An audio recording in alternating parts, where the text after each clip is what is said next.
I was splashed with a pot of scalding hot tea by my mother-in-law Elena Dawson the moment I stepped through the front door. Simply because I dared to return home after a failed suicide attempt instead of dying quietly to save her family the embarrassment. The dark liquid soaked through my thin silk blouse instantly, searing my skin like 1,000 invisible needles digging into my chest. Yet I did not scream or take a single step back. Elena stood there clutching the empty handle of the porcelain teapot. Her face twisted in absolute disgust, as if she were looking at a cockroach that refused to be crushed under her designer heels. She threw the ceramic lid onto the marble floor, sending sharp shards flying around my ankles, effectively cutting off any path of retreat for an unwanted guest like me.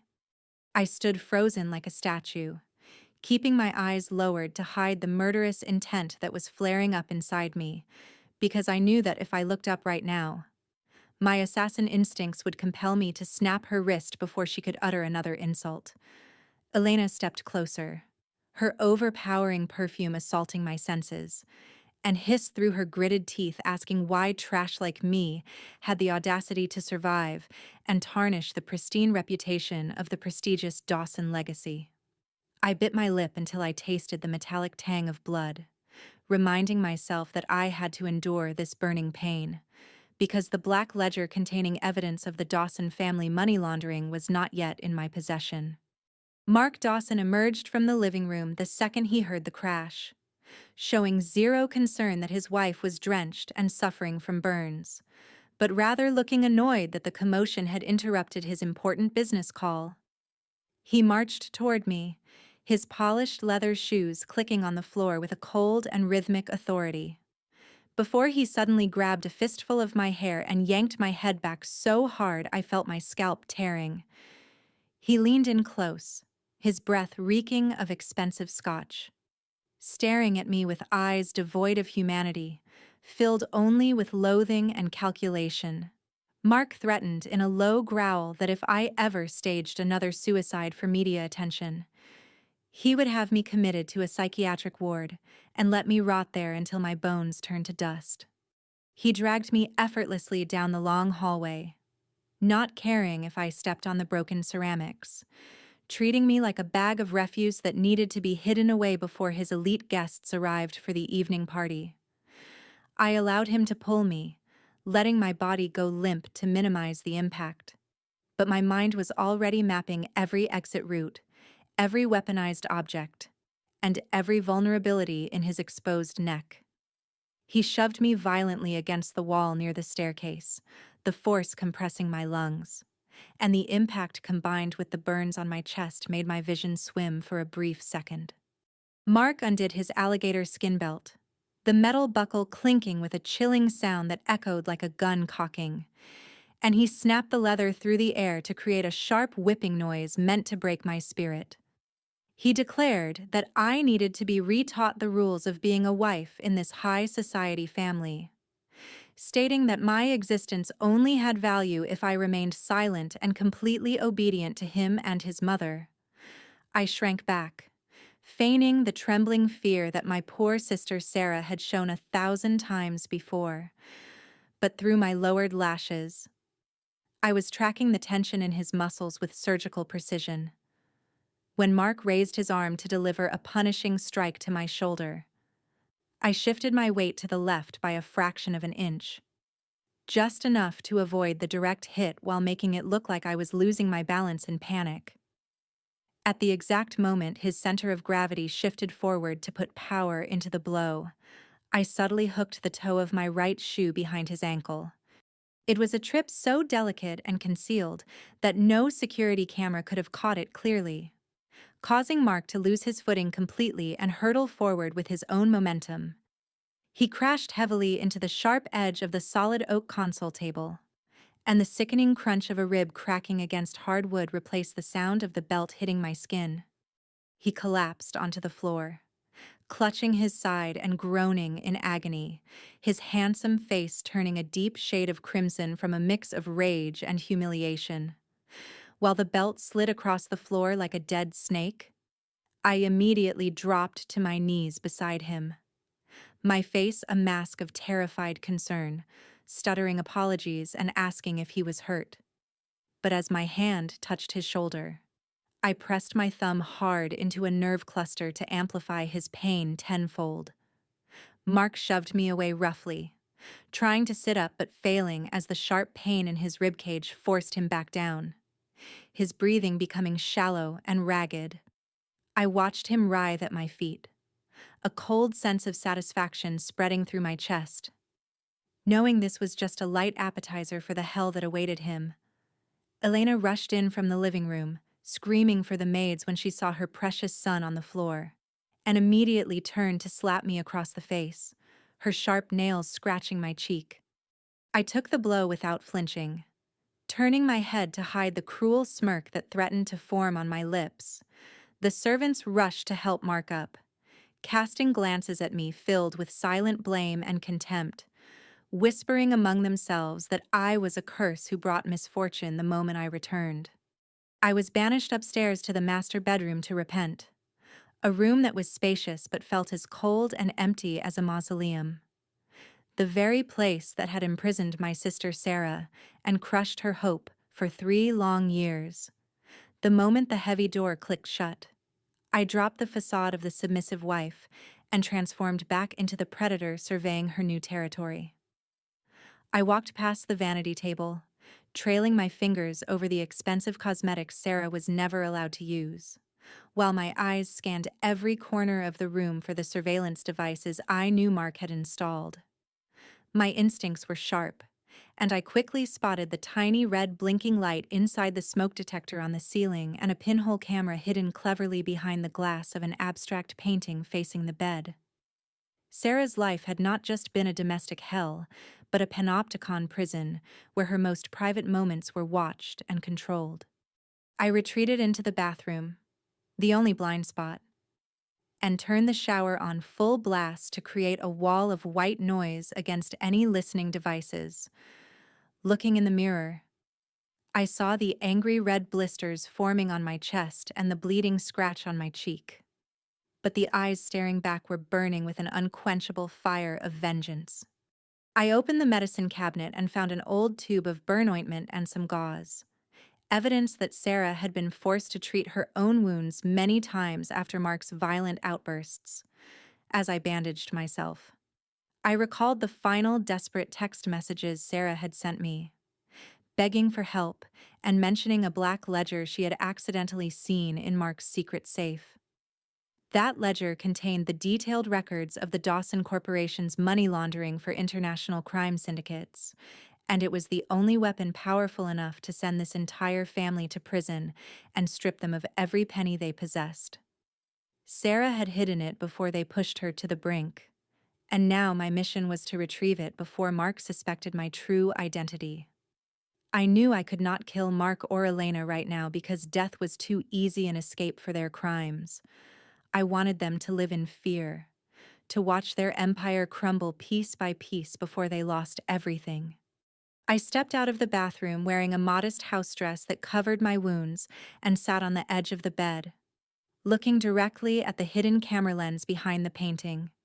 I knew Mark was likely sitting in his study, icing his ribs and watching me through his computer screen, trying to analyze why his weak wife seemed so different today. I slowly lay down on the bed, curling into a fetal position, and began to fake a sobbing fit, shaking my shoulders like a broken woman to deceive him into thinking the earlier accident was just a fluke. My cries echoed in the room, but under the thick duvet, my hands were clenched into fists, nails digging into my palms to keep my focus sharp. Suddenly, the intercom on the bedside table buzzed, slicing through the silence with a harsh electronic tone. I picked it up, and Mark's voice came through, cold and commanding, ordering me to go downstairs and prepare dinner for his important guests, warning me to behave unless I wanted consequences worse than his mother's slap. I replied with a weak and submissive yes, but in my mind, I was already orchestrating the dinner, a meal that I would turn into the opening act of my revenge play. I changed into a simple black dress, a color Elena detested because she claimed it brought bad luck. But I wore it as a silent declaration that a funeral for this family was approaching. Descending the stairs, I saw the maids bustling about, avoiding eye contact with me as if I were a contagious disease. I entered the kitchen where a sharp chef's knife lay on the cutting board, the cold steel reflecting my face, reminding me of the assassin sleeping within. I picked up the knife, feeling its perfect balance, and began chopping vegetables with a speed and precision that the human eye could barely follow, every slice uniform and deadly sharp. A maid witnessed this and stared in shock, for she had never seen the clumsy Sarah handle a blade with such lethal grace. I glanced at her and offered a faint, harmless smile, lying that I had taken a cooking class during my therapy to ease her suspicion. The dinner tonight would feature Chloe, Mark's shameless mistress who had tormented my sister, and I had prepared a special gift for her that she would never forget. The doorbell rang, signaling the arrival of the guests, and I took a deep breath to slip back into character perfectly. The door opened, and Chloe walked in wearing a fiery red dress that hugged her curves. Clinging to Mark's arm as if she were the true mistress of this house, Elena greeted her warmly, showering her with compliments while shooting a look of disdain at me, comparing me to an ugly duckling standing next to a swan. Chloe breezed past me, deliberately flipping her long hair into my face with a smirk, her cheap perfume making my stomach turn. Mark led her into the dining room, completely ignoring my presence, treating me like a hired servant. I followed behind them, head bowed, but every sense was on high alert gathering information, listening to their vacuous chatter about stocks and luxury trips. Tonight, at this dinner table, blood might not spill, but their dignity and pride were about to be trampled under my heel. I carried the heavy white porcelain tureen in my hands, the steam from the hot lobster bisque rising into my face and carrying a rich and creamy aroma that to me smelled only of hypocrisy and hatred. I paused before the double oak doors leading to the main dining room, taking a deep breath to regulate my heart rate and facial muscles, forcing myself back into the role of the submissive and trembling wife. Behind those doors sat my three mortal enemies, the people who had driven my sister to her death and were now enjoying their lavish lives built upon her bones.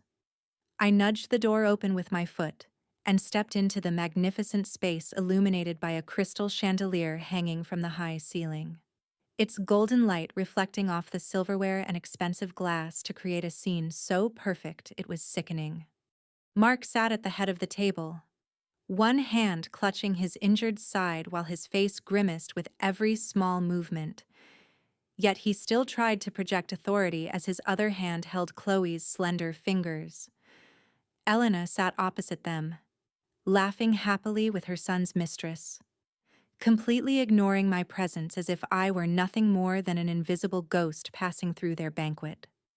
Chloe was wearing a daring wine-red silk dress that plunged deep to reveal her pale skin and a set of sparkling diamond jewelry that I was certain Mark had bought, sitting there like a queen granting favors to the commoners.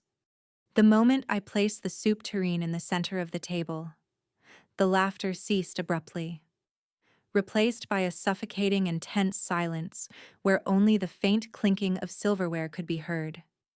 Chloe lifted her heavily made-up eyes to look at me, her gaze sweeping from my head to my toes with unconcealed contempt, finally resting on the simple black dress I was wearing. She smirked, a smile full of venom, and turned to speak to Elena in a whining tone loud enough for me to hear, asking why the Dawson family hired a maid with such terrible taste to serve an important dinner. Elena laughed in agreement, stating that this was not a maid, but her precious daughter-in-law, whom she had spent so much effort trying to educate, but who remained hopelessly classless.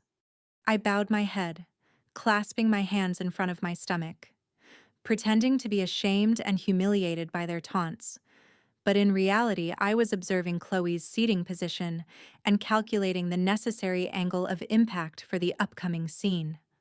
Mark tapped his finger on the table, ordering me to serve the soup to everyone, his voice cold and decisive as if commanding an obedient dog.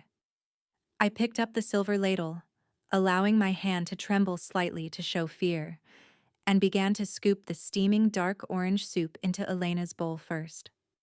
While she stared at me like a warden supervising a criminal doing community service. When it was Chloe's turn, she suddenly reached out and blocked the ladle just as I was about to pour. A sudden movement that caused a few drops of hot soup to splash out and land on the pristine white tablecloth, creating ugly orange stains. She frowned and clicked her tongue in annoyance, then began to complain that the soup smelled wrong, claiming she suspected I had put something filthy in it to take revenge on them. Mark immediately glared at me, demanding to know what the hell I had cooked in the kitchen, and ordered me to taste it in front of everyone to prove it was safe. I obediently scooped a small spoonful into my mouth, the rich cream and sweet lobster flavor spreading on my tongue, but I swallowed it down as if I were swallowing molten lead, seeing that I had eaten it without any adverse reaction. Chloe relented, but she was not yet satisfied with this level of humiliation. She deliberately pushed her red wine glass to the very edge of the table, right in the path where I would have to walk to serve the next course. A childish and clumsy trap that was nevertheless extremely effective in creating an excuse for conflict. I saw all these petty tricks through my peripheral vision, but I walked toward her anyway, because I needed her to make the first move so that my counterattack would be rationalized as a clumsy accident. As I stepped close to Chloe's chair to pour more water, she suddenly extended her leg to trip me. A fast and discreet motion under the table that would have sent the real Sarah face first onto the floor to become the laughingstock of the family. But I was Sasha, the woman who had walked on tightropes between skyscrapers. So I did not fall. Instead, I used that trip to generate momentum, feigning a dramatic loss of balance while my entire body lunged forward. Yet my hands kept a firm grip on the tureen of scalding sauce I had just brought out. Utilizing the calculated physics of the fall, I accidentally on purpose launched the tureen of sauce toward Chloe, the thick and boiling liquid tracing a perfect arc through the air before landing squarely on her expensive red silk dress and exposed chest. A piercing scream tore through the elegant atmosphere of the dining room as Chloe sprang up from her chair like a coiled spring, her hands flailing wildly in the air as the heat assaulted her skin. The red dress was now ruined by grease stains and sauce, clinging to her body and completely destroying the sophisticated image she had worked so hard to build. The dining room erupted into chaos. Mark tried to stand up to check on his mistress, but the pain from his broken rib forced him to freeze, his face twisting as he could only scream curses at me, calling me useless and incompetent. Elena, panic-stricken, rushed over to Chloe, shouting for the servants to bring cold towels and ice packs, the scene turning into a disorderly market.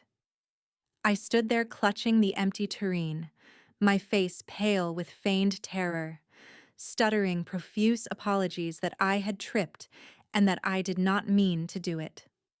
I rushed toward Chloe, grabbing a napkin and beginning to wipe the stain on her chest, but instead of wiping gently, I pressed the rough fabric hard into her skin, which was reddening from the heat, causing her to scream even louder in pain amidst the confusion.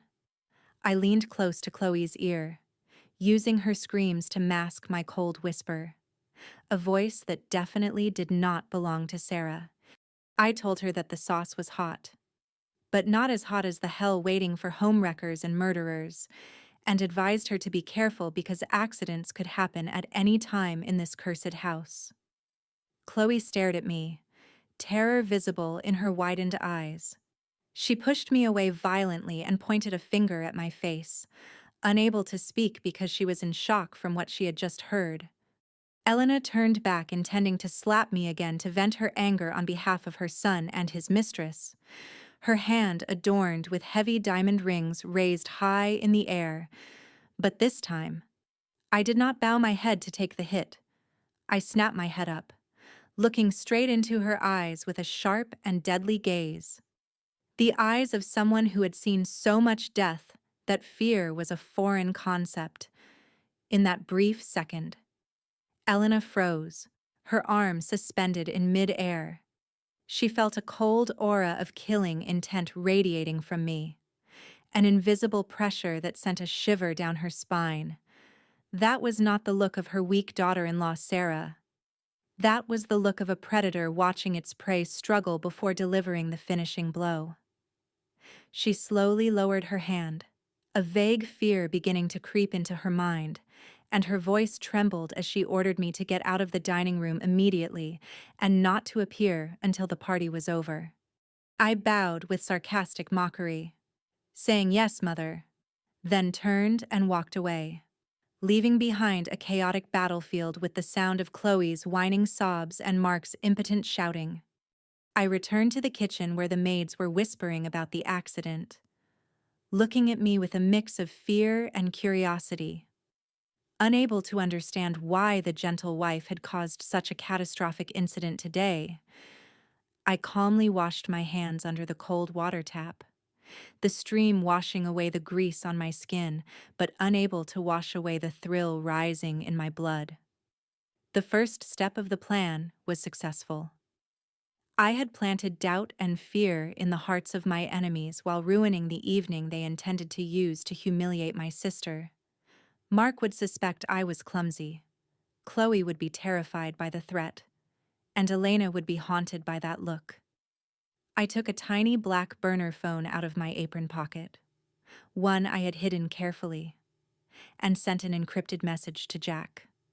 The content was brief, but contained a ruthless command to begin Phase 2, attacking their finances. I knew that physical violence alone was not enough. I needed to strike at what they loved more than their own lives, which was their money and reputation. Meanwhile, back in the dining room, the party atmosphere was completely destroyed. Chloe was crying and demanding to go home because of her ruined dress and stinging skin. She insisted that Mark kick me out immediately or send me to prison. Mark, tormented by the pain in his ribs and the annoyance of his whining mistress, began to lose his patience. He stared at the puddle of sauce on the floor, his mind replaying the fall earlier that afternoon and the accident just now. 2 consecutive incidents in one day seemed too much to be a coincidence. He recalled the look in my eyes when I helped him up, and the way I had accidentally tripped him. A vague suspicion began to kindle in the paranoid mind of a man involved in illegal business. He turned to Elena, asking if she noticed anything strange about Sarah today.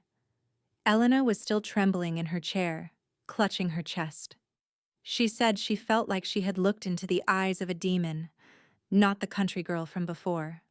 Her words made Mark shudder, and he decided he would have to check the camera footage in the bedroom and dining room again, much more carefully this time. I climbed the stairs back to my room, passing Mark's study where the door was slightly ajar, revealing the blue light from his computer screen. I knew he would check the cameras soon, but I was prepared for that.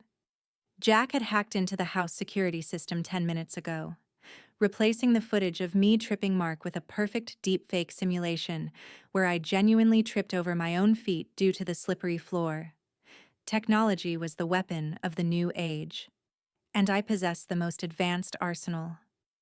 I entered the bedroom, locking the door behind me, and began rummaging through Sarah's closet. I needed to find a tight black outfit and a ski mask, items I had secretly brought in the bottom of my double-lined suitcase. Tonight, when the whole house fell asleep, the ghost of Sarah would truly appear, not to haunt, but to begin the search for the Black Ledger. I looked out the window where the night sky was pitch black without a single star, resembling the future of the Dawson family. The rain began to fall, tapping against the glass like the ticking of a death clock. The game had only just begun. The silence of the Dawson mansion at 3 in the morning was not peaceful, but heavy and suffocating like a wool blanket soaked in ice water, pressing down on the secrets buried within these walls. I moved through the hallway like a shadow, my bare feet making absolutely no sound on the plush Persian carpet as I approached Mark's study. The lock on the door was a high-end biometric system, but Jack had already looped the security feed, allowing me 30 seconds to bypass the mechanism using a cloned print I had lifted from Mark's wine glass during the chaotic dinner. I slipped inside, the smell of expensive leather and stale cigar smoke instantly assaulting my senses, a scent that Sarah had always associated with fear and punishment. I did not turn on the light, relying instead on the ambient moonlight filtering through the rain-streaked windows to guide my search. My hands, gloved in thin black silk to leave no trace, moved rapidly over the mahogany desk, checking for false bottoms in drawers and hidden compartments behind the rows of legal books. I was looking for the Black Ledger, the holy grail that contained the details of the Dawson family's money laundering operations. But after 20 minutes of professional sweeping, I found nothing. The safe behind the painting was empty of documents, containing only cash and a few watches, which meant Mark had moved the evidence. He was paranoid, and his paranoia was the only thing keeping him out of prison. I retreated to my room just as the first gray light of dawn began to bleed into the sky, feeling a frustration that sat in my stomach like a cold stone. I hid my stealth gear back in the false bottom of my suitcase and slipped into a silk nightgown, forcing my breathing to slow down as I prepared to play the role of the waking victim. 2 hours later, the heavy sound of boots marching down the hallway shattered the morning quiet, followed by the aggressive turning of my doorknob. Mark stood in the doorway, his face pale and drawn from the pain of his broken rib, flanked by a tall man in a gray suit carrying a black medical bag.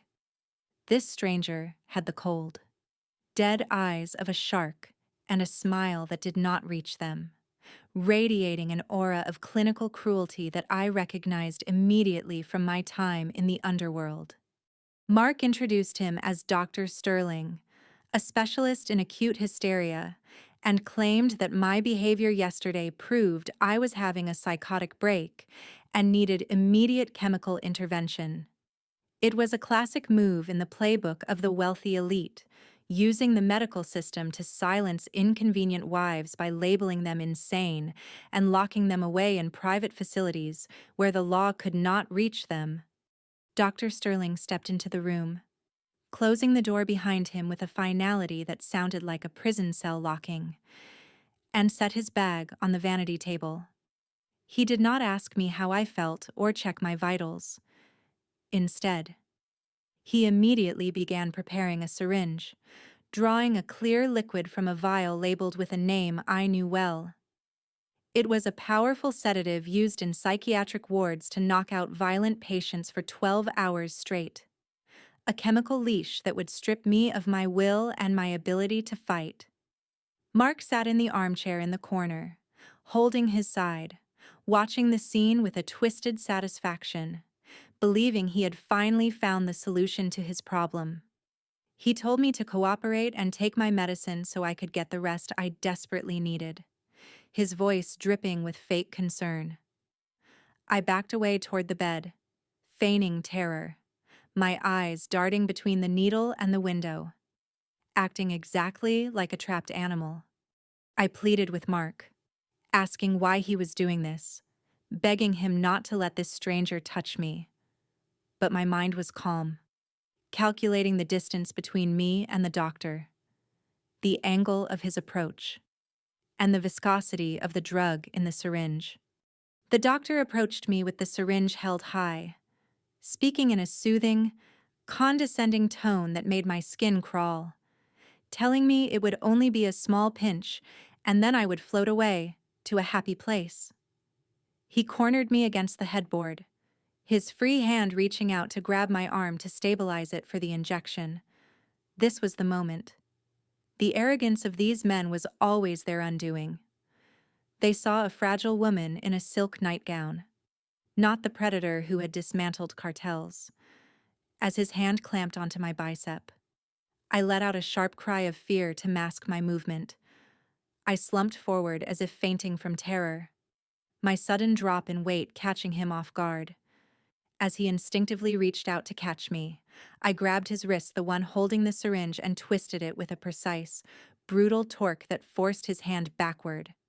At the same time, I drove my elbow into his solar plexus, knocking the wind out of him without leaving a visible bruise. The motion was fluid and incredibly fast, utilizing his own momentum against him, in the confusion of limbs and fabric. I redirected the needle, plunging it deep into his own thigh, depressing the plunger in a split second before pulling it out and letting it drop to the floor.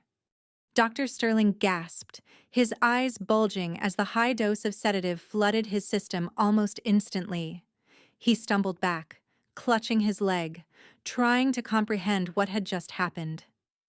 I threw myself onto the bed, screaming hysterically, pointing at him and yelling that he had tried to assault me, that he had slipped and stabbed himself.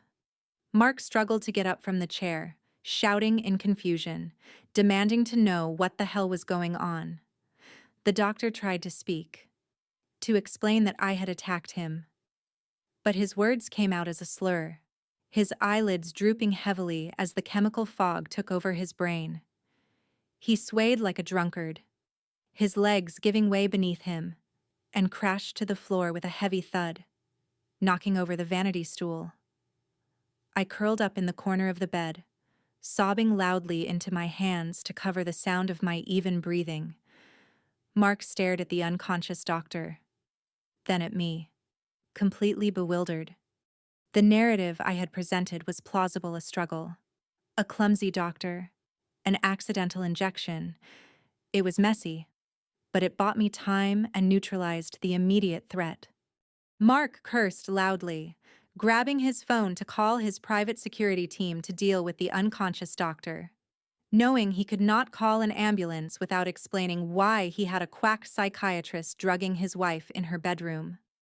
While he was distracted, shouting orders into his phone in the hallway, I saw something that made my heart stop for a beat. The vanity stool that the doctor had knocked over had cracked a section of the floorboard loose near the wall, a spot that was usually covered by the heavy velvet drapes.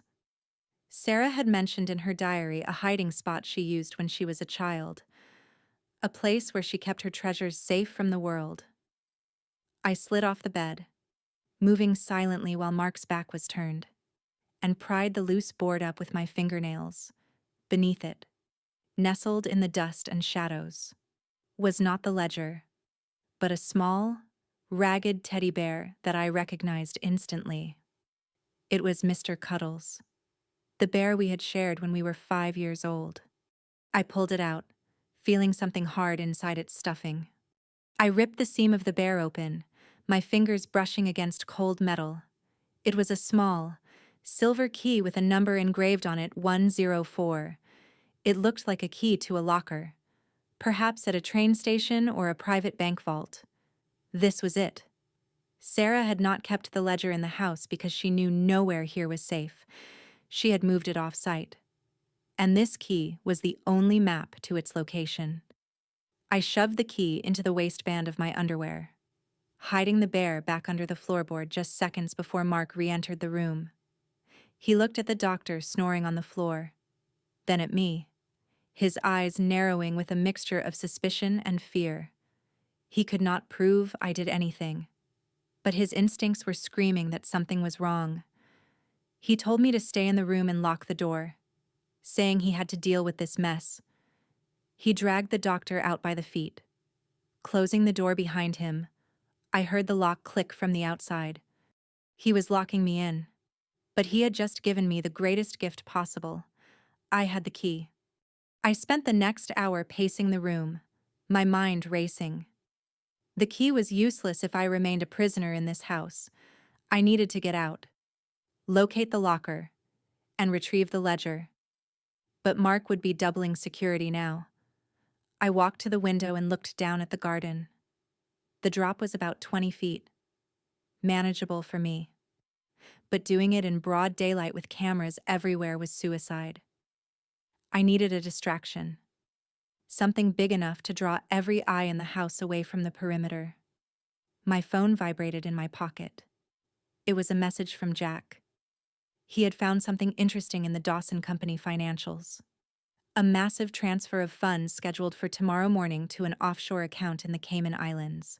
If that transfer went through, Mark would have enough money to flee the country and disappear before I could destroy him. The timeline had just accelerated. I did not have weeks or even days. I had to destroy him within 24 hours.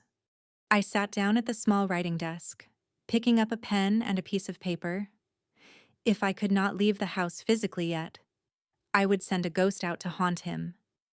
I wrote a note, mimicking Sarah's handwriting perfectly, a skill I had practiced for weeks. The note read simply, "I know about the Cayman transfer. The ledger is with the police. Run while you can." It was a bluff, a dangerous one, but it was designed to make him panic. Panicked men made mistakes. Panicked men rushed. I folded the note and slid it under the door, knowing that when the maid came to bring me lunch, she would find it and give it to Mark. He would think Sarah had risen from the grave, or that someone inside his inner circle was betraying him. The psychological warfare was escalating. I lay back on the bed, closing my eyes, visualizing the map of the city. Locker 104. It could be at Grand Central, or maybe the private storage facility downtown that Mark used for his art collection. I would need Jack to cross-reference the key type. I took a picture of the key with my burner phone and sent it to him. Minutes later, the reply came, Union Station, old locker section, still active. Union Station was 40 miles away. I needed a vehicle, and I needed a way past the gate. Suddenly, the doorknob turned. Mark was back, and he did not look happy. He was holding the note I had slid under the door. His face was a mask of pure, unadulterated rage. He walked over to the bed, throwing the paper at me. He asked who gave this to me. I looked at him with innocent, wide eyes, pretending to be confused. I picked up the paper, reading it, and then gasped. I told him I did not write this. I told him I found it on my pillow when I woke up. Mark froze. If I found it on my pillow, that meant someone had been in the room while we were sleeping. Someone who knew about the Cayman transfer. His paranoia, which I had carefully cultivated, blossomed into full-blown terror. He looked around the room, at the shadows, at the vents. He was beginning to believe that he was not the hunter in this house, but the prey. He grabbed my wrist, hurting me, and demanded to know if I was working with someone. I cried out in pain, letting the tears flow freely. I told him I was just his wife, that I loved him, that I did not understand what was happening. He released me, pushing me back onto the bed with disgust. He told me to pack a bag. He said we were leaving tonight. He was running, just as I predicted. But he was taking me with him. This complicated things. If he took me to a non-extradition country, I might never get the chance to expose him. I had to stop him from leaving, or I had to make sure that the trip to the airport became his final journey. I looked at the clock. It was noon. We had 6 hours until nightfall. 6 hours to turn a kidnapping into a trap. I wiped my tears, my hand brushing against the cold metal of the key hidden against my skin. The asylum threat had failed, and now he was resorting to the final option: escape. But he forgot one thing. You can run from the law. You can run from your enemies. But you cannot run from your own sins, especially when those sins are sleeping in the bed next to you. I stood up and walked to the closet, pulling out a suitcase. As I packed, I slipped a long, sharp nail file into my sleeve. If I was going on a trip, I would make sure I was the only one who came back. The rain lashed against the windshield of the Bentley like handfuls of gravel being thrown by an angry god. The wipers fighting a losing battle against the torrential downpour that had turned the Hamptons Highway into a river of asphalt and oil. Mark was driving with a manic intensity, his knuckles white as he gripped the leather steering wheel. The speedometer needle climbing steadily past 90 miles per hour despite the zero visibility conditions outside. I sat in the passenger seat, pressing my body back into the plush leather, my right hand tucked inside the sleeve of my oversized cashmere sweater where my fingers were wrapped tightly around the handle of the metal nail file. The interior of the car was suffocatingly quiet except for the rhythmic thumping of the tires against the wet road and Mark's ragged breathing which sounded like a bellows fanning a dying fire. He kept glancing at the rearview mirror every few seconds, his eyes darting back and forth as if he expected to see the headlights of the FBI or a vengeful spirit chasing us down. He was unraveling before my eyes, the composed CEO facade completely stripped away to reveal the terrified criminal underneath. And a terrified man is the most dangerous creature on earth because he has no boundaries left to cross. I knew that we were heading to the private airstrip in East Hampton where his Gulfstream jet was waiting. And I knew with absolute certainty that once those wheels left the ground, I would never touch the earth again. Mark would not risk taking a liability with him to a non-extradition country. He would likely drug me and push me out of the door somewhere over the dark waters of the Atlantic, erasing the last loose end of his crumbling empire. Mark suddenly swerved the car into the left lane to overtake a slow-moving truck, the sudden motion throwing me against the door, and he cursed violently at the driver who honked his horn in protest. He slammed his hand on the dashboard, shouting that everyone was in his way, that the whole world was conspiring to slow him down. He turned to me, his eyes wide and bloodshot, and demanded to know again who had put that note in the bedroom, his voice cracking with desperation. I maintained my act of the confused and frightened wife, shrinking away from him and whispering that I did not know, that maybe it was one of the maids, or maybe he had left it there himself in a drunken stupor and forgotten. My suggestion that he might be losing his mind seemed to hit a nerve, causing him to laugh, a dry and humorless sound that sent a chill down my spine. He muttered that he was not crazy, that he knew Sarah was dead because he had seen the body. He had made sure she was cold before they called the police. This was the first time he had openly admitted to the murder in front of me, thinking I was too stupid or too scared to understand the implication of his words. He reached into the pocket of his jacket and pulled out a silver flask, taking a long swig of what smelled like high-proof bourbon, trying to drown the demons that were clawing at his sanity. Drinking while driving at 100 miles per hour on a slick road was a suicide mission, and I realized I did not need to do much to cause a crash. I just needed to give gravity and physics a little push at the right moment. We were approaching a section of the highway known as Dead Man's Curve, a sharp S-shaped turn bordered by a dense forest on one side and a steep embankment on the other. A notorious spot for accidents even in good weather. This was my window of opportunity, the kill zone where I had to make my move if I wanted to survive the night. I watched the GPS navigation screen on the dashboard, the blue line tracing the road ahead, counting down the distance to the curve: 1 mile, half a mile, a quarter mile. My heart rate slowed down, entering that cold, hyper-focused state that I had honed over years of high-stakes missions. The world around me slowing down until I could see the individual raindrops hitting the glass.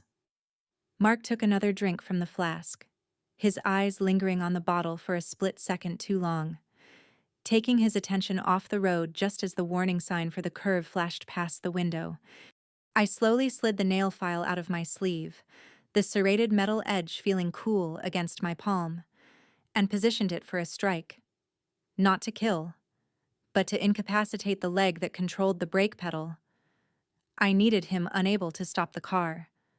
but I needed to control the direction of the impact so that my side of the vehicle would take the least damage.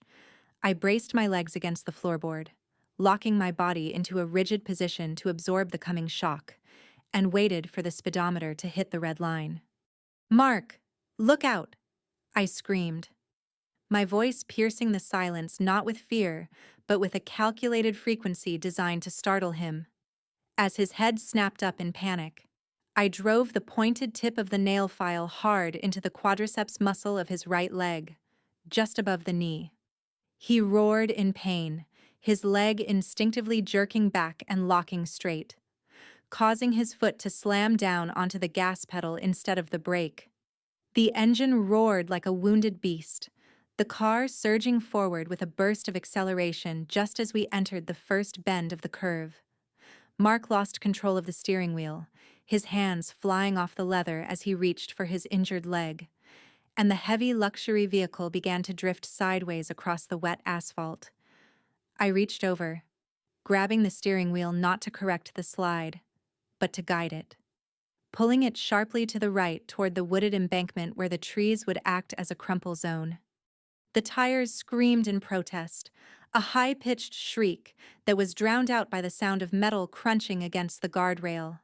The car went airborne for a terrifying second, the world outside spinning in a kaleidoscope of rain and darkness, before gravity reclaimed us.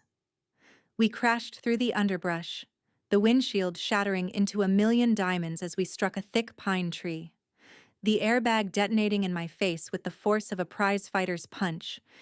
The world went black for a moment, then rushed back in a wave of ringing tinnitus and the smell of burnt gunpowder from the airbag deployment.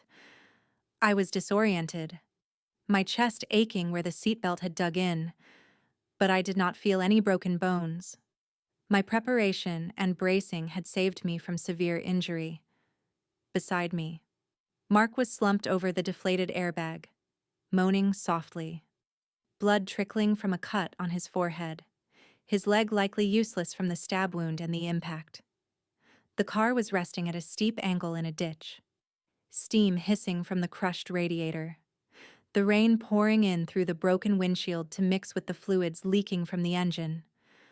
I unbuckled my seatbelt, the mechanism clicking loudly in the quiet aftermath, and pushed open the passenger door which groaned in protest against the twisted metal frame. Cold rain washed over my face, stinging my skin but waking up my senses, washing away the fog of the crash. I climbed out, my boots sinking into the mud, and walked around to the driver's side where Mark was trapped, pinned between the steering column and the seat. He looked up at me through half-open eyes, his vision unfocused, reaching a trembling hand toward me for help, mumbling my name, confusing me with the wife he thought he owned. I leaned into the broken window, the rain dripping from my hair onto his face, and looked at him with zero empathy, letting the mask of Sarah slip away completely to reveal the cold eyes of Sasha. I reached into his jacket pocket, not to help him, but to retrieve his wallet which contained the cash I would need, and his phone which I needed to destroy to prevent him from calling his security team. Mark blinked, clarity slowly returning to his gaze as he realized I was robbing him instead of saving him. The confusion morphing into betrayal and then fear. I leaned closer, whispering so that only he could hear over the sound of the storm, telling him that Sarah might be dead, but her vengeance was very much alive and standing in the mud beside him.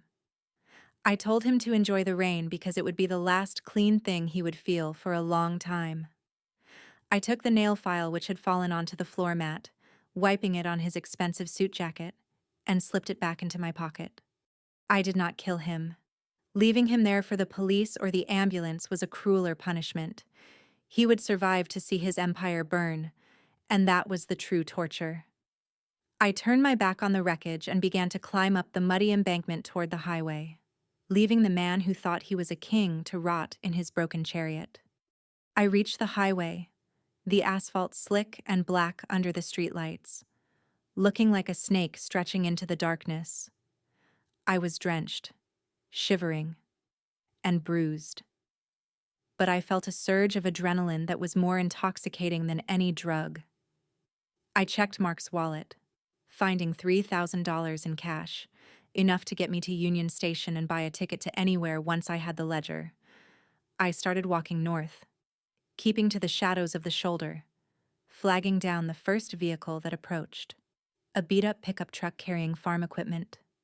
The driver, an older man with a kind face, pulled over when he saw a woman alone in the storm, asking if I was okay. I put on my best distressed act, telling him my car had broken down a few miles back and I needed to get to the train station to meet my sister. He unlocked the door, telling me to hop in, completely unaware that he was giving a ride to a woman who had just caused a high-speed crash. As the truck rumbled down the highway, putting distance between me and the wreckage, I looked out the window at the passing trees. The hunt was on. Mark's men would be looking for me soon. But they were looking for a scared housewife, not a ghost who knew how to disappear. We arrived at Union Station an hour later, the grand old building looming out of the mist like a fortress of stone and iron. I thanked the driver and gave him $100 bill, telling him to keep the change, before disappearing into the crowd of late-night travelers. The station smelled of diesel, stale coffee, and transient lives. A smell that felt comforting in its anonymity.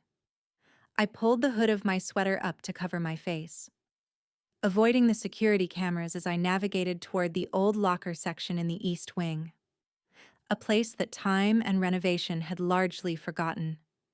The rows of metal lockers were rusted and scarred with graffiti, standing like silent soldiers guarding the secrets of the desperate. I counted the numbers, my heart pounding in my chest, 102, 103.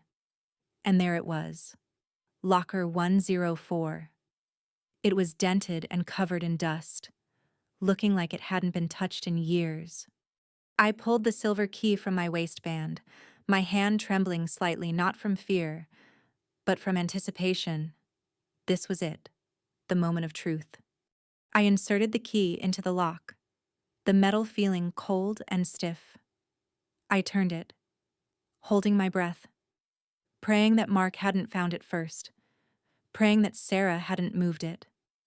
The lock clicked with a heavy, satisfying sound, and the door creaked open.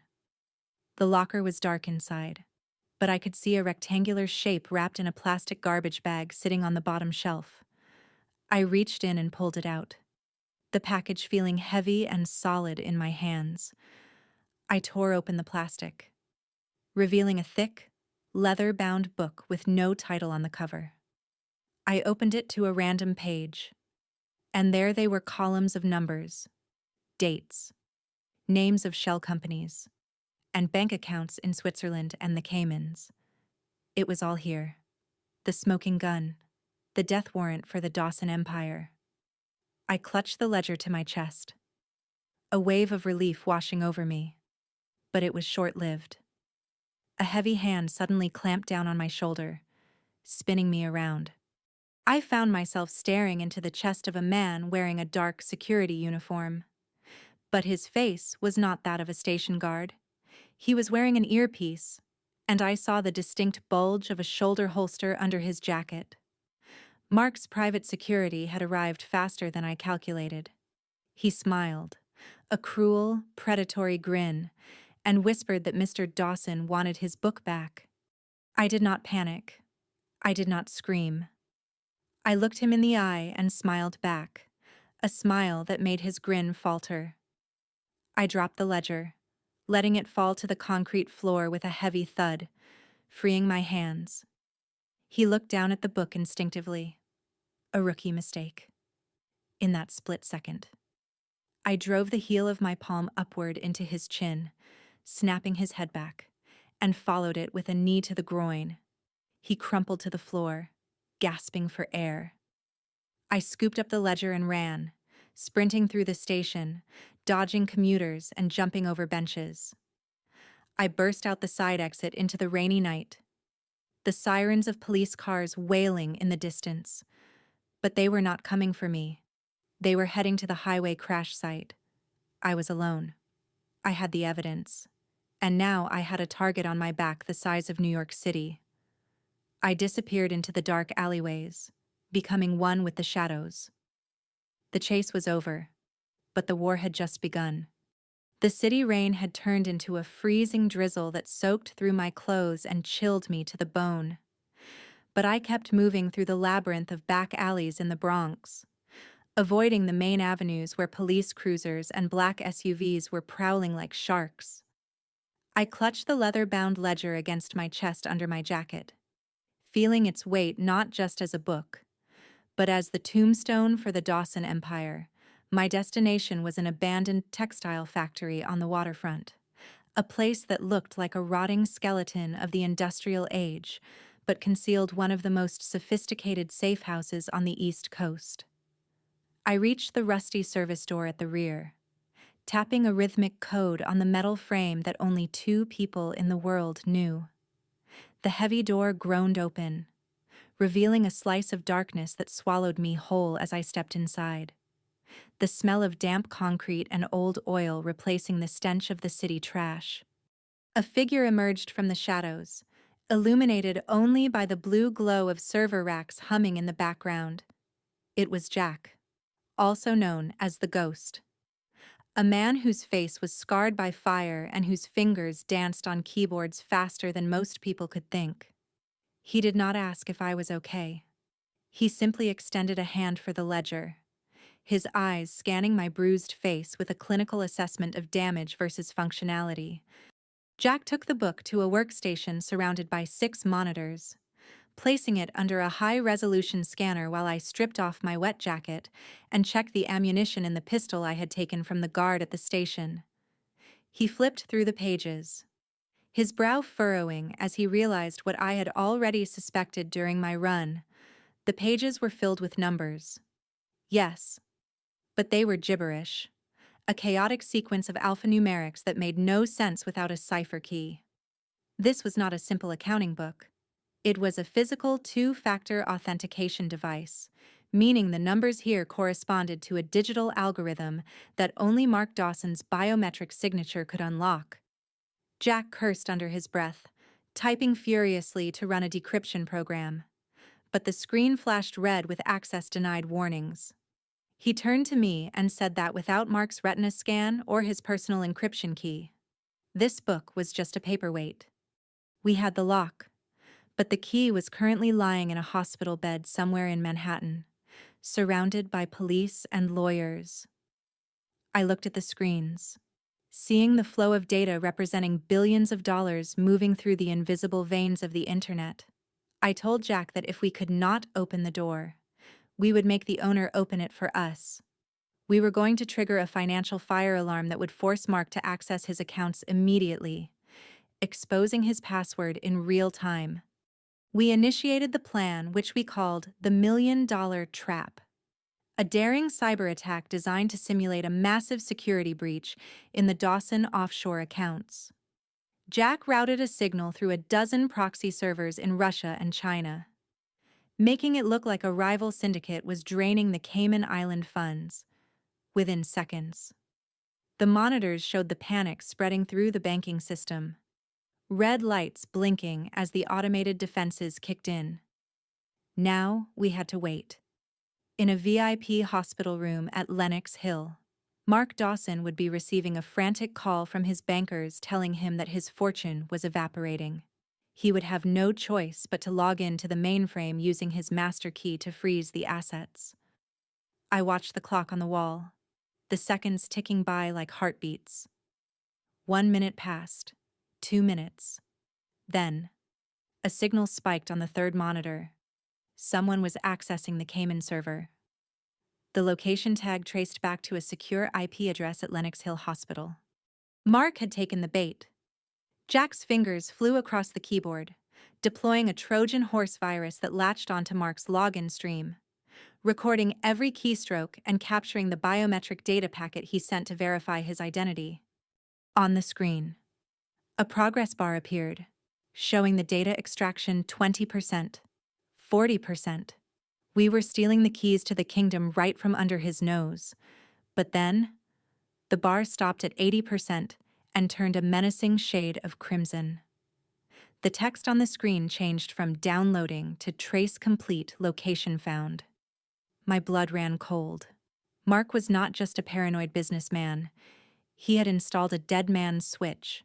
By logging in, he had not only tried to save his money but also activated a reverse tracker that pinpointed the source of the attack. He knew we were hacking him, and now, he knew exactly where we were. Jack slammed his fist on the desk, shouting that we had been burned and needed to sever the connection immediately, but it was too late.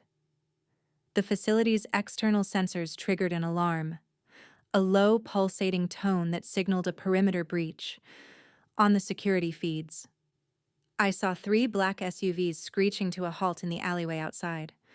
Heavily armed men in tactical gear poured out, moving with the precision of a military death squad. They were not here to arrest us. They were the cleanup crew, here to erase the mistake Mark had made. "We have 2 minutes before they breach the inner door," I said, my voice calm despite the adrenaline flooding my system. Jack grabbed a hard drive, frantically copying the 80% of the key we had managed to steal, hoping it would be enough to crack the rest later. I moved to the weapons locker, pulling out a smoke grenade and a shotgun loaded with beanbag rounds, non-lethal but enough to break ribs and stop a heart if aimed correctly. I killed the main lights, plunging the warehouse into darkness, turning the environment into my ally. I positioned myself behind a stack of industrial crates near the entrance, listening to the sound of the hydraulic cutter chewing through the steel of the service door. The metal shrieked and groaned, sparks flying into the dark room like angry fireflies. With a final clang, the door gave way, and the first canister of tear gas rolled across the floor, hissing as it spewed white chemical fog. I pulled the pin on my smoke grenade and tossed it into the mix, creating a wall of gray obscurity that blinded their thermal goggles. The tactical team moved in, their laser sights cutting through the smoke, scanning for heat signatures. I waited until the first shadow crossed my line of sight. I fired the shotgun, the heavy beanbag round hitting the lead mercenary in the chest plate with the force of a sledgehammer. He went down with a grunt, gasping for air as his ribs cracked under the impact. His teammates opened fire, the suppressed shots sounding like aggressive spits, bullets sparking off the concrete pillars around me. I rolled to the left, moving constantly, never firing from the same spot twice. Jack was shouting that the download was at 99%, urging me to buy him 10 more seconds. I saw a mercenary flanking toward the server rack and threw a heavy wrench I had grabbed from the workbench. It struck his helmet with a loud crack, disorienting him long enough for me to close the distance. I swept his legs out from under him and delivered a precise strike to his temple with the butt of the shotgun, neutralizing him instantly. "Done!" Jack yelled, yanking the hard drive from the port. "We have the key." "Time to go," I commanded, providing covering fire as Jack sprinted toward the emergency escape tunnel hidden behind a false wall in the boiler room. I fired 2 more rounds into the ceiling to create falling debris, slowing the mercenaries' advance. We slid into the narrow tunnel just as the safe house filled with the deafening noise of flashbang grenades detonating. Jack sealed the blast door behind us, the heavy steel locking mechanisms engaging with a reassuring thud that muffled the chaos outside. We were in a damp, rat-infested sewer tunnel that led to the subway lines, safe for the moment. But we had lost our base of operations. I looked at Jack, who was clutching the hard drive like a newborn baby. We were dirty, exhausted, and hunted. But we had won the battle. We had the key to the ledger. Now, we could drain every cent Mark Dawson had and leave him destitute. We emerged from a maintenance hatch onto a quiet street in Queens, the rain washing the soot and sweat from our faces. A black sedan pulled up to the curb, driven by one of Jack's contacts. We piled in, the leather seats feeling incredibly soft after the concrete floor of the factory. Jack plugged the hard drive into his laptop, his face illuminated by the screen as he ran the final decryption sequence. "It worked," he whispered, a rare smile touching his lips. "We have access. I can empty his Swiss accounts in 10 minutes." I looked out the window at the skyline of Manhattan, thinking of Mark lying in his hospital bed, probably smiling, thinking his hit squad had finished the job. He had no idea that while he was trying to take my life, I had just taken his livelihood. I told Jack to wait. "Don't drain it yet," I said, a cold plan forming in my mind. If we take the money now, he knows it's over. I want him to suffer. I want him to watch it disappear dollar by dollar while he's helpless to stop it. Suddenly, Jack's smile faded. He stared at the screen, his fingers freezing over the keys. "Sasha," he said, his voice trembling slightly. "Look at this transfer log. It's not just money laundering. There are payments here to a genetic research facility in Mexico. Recurring payments for the last 3 years." My heart stopped. 3 years. That was exactly how long Sarah had been married to Mark. "What are the payments for?" I asked, dread coiling in my stomach. Jack clicked on the file, expanding the details. "Subject Sarah Vance, Project Rebirth." The words stared back at me, mocking my understanding of reality. Sarah wasn't just a victim of domestic abuse, she was a test subject. And if there were payments made last week, that meant the project was still active. The realization hit me with the force of a physical blow. Is it possible that Sarah wasn't dead? Or was there something even more twisted happening? The car sped off into the night, but the victory I felt moments ago had turned into ashes. The ledger was not just a bank book. It was a catalog of human experimentation, and my sister was the product. The return trip to the Hamptons felt like a funeral procession in reverse. Driving back toward the scene of the crime while the rest of the world slept under the blanket of the relentless storm. Jack had argued against this mission, calling it suicide to return to the mansion when Mark's security team was on high alert. But I told him that I could not pull the trigger on the financial destruction until I knew if my sister was a corpse or a prisoner. He dropped me off a mile from the perimeter, his face grim as he promised to keep the getaway car running and the police scanners monitored. I moved through the woods bordering the estate, the mud sucking at my boots with every step, the cold rain acting as a natural camouflage against the thermal cameras that swept the grounds. The mansion loomed ahead, dark and imposing like a Gothic castle. Most of the lights extinguished except for the few security floodlights cutting through the mist. I knew Mark was still at Lenox Hill Hospital nursing his injuries, which meant the house was guarded by his private contractors, men who were paid to shoot trespassers and ask questions later. I slipped through a gap in the wrought iron fence that I had noted days ago, moving low to the ground, timing my sprints between the sweeping arcs of the security cameras. My target was the white wooden gazebo in the center of the rose garden, a structure Mark had built 3 months ago, exactly around the time Sarah disappeared.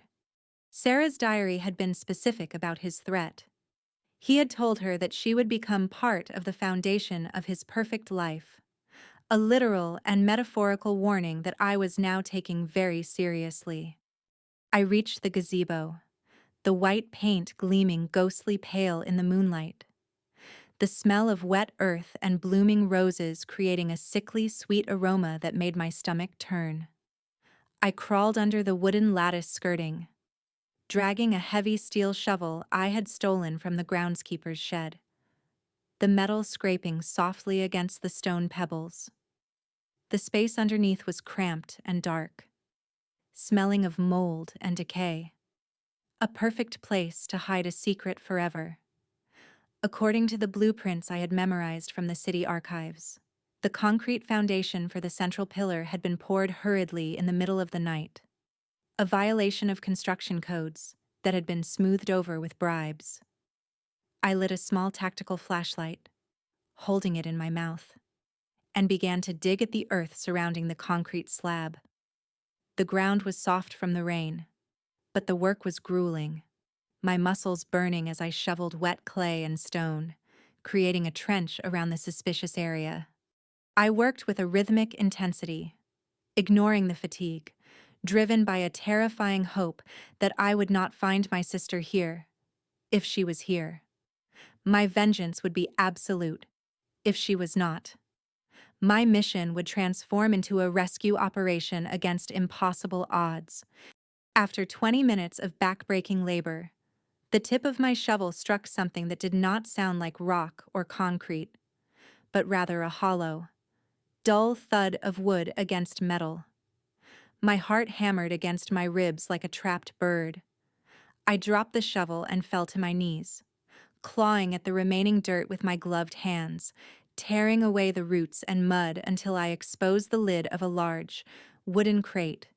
It was not a coffin, but a shipping crate, the kind used for transporting industrial equipment or art.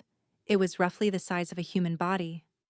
I wiped the sweat and rain from my eyes, grabbing a pry bar from my belt, and jammed it under the lid.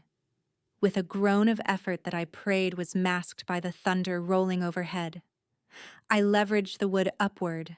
The nails screeched in protest, popping free one by one until I could heave the lid aside. I shone the light into the box, bracing myself for the sight of decomposing flesh, for the face of my twin frozen in a scream. But what stared back at me was not Sarah. It was a mannequin, a high-quality, silicone medical dummy dressed in Sarah's favorite floral dress, wearing her wedding ring, its lifeless glass eyes staring up at the underside of the gazebo floorboards. I stared at the doll in horror, my breath catching in my throat. This was not just a body dump, it was a staged crime scene waiting to be found. Mark had buried this here as an insurance policy, or perhaps a sick joke. But beneath the mannequin, I saw something else. I reached in and pulled out a plastic medical waste bag.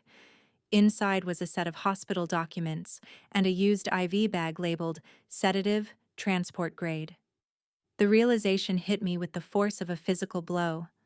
Sarah had been drugged, dressed in these clothes, and then stripped and switched before she was taken away. The Project Rebirth file was real. She had been shipped out like cargo, sold or transferred to the facility in Mexico while Mark buried this doll to satisfy his own twisted narrative or to fool anyone who came looking. My sister was alive. She was somewhere in the desert, being used as a lab rat for God knows what kind of genetic experiment. The relief that she was breathing was instantly replaced by a cold, murderous rage. I had been playing a game of revenge, but Mark had been playing a game of human trafficking. I wondered when you would find that. A deep, gravelly voice spoke from behind me, cutting through the sound of the rain. I spun around, raising the shovel like a spear, my flashlight beam cutting through the darkness to reveal a massive figure standing at the entrance of the crawl space. It was Silas, Mark's head of security, a former mercenary with a reputation for making people disappear.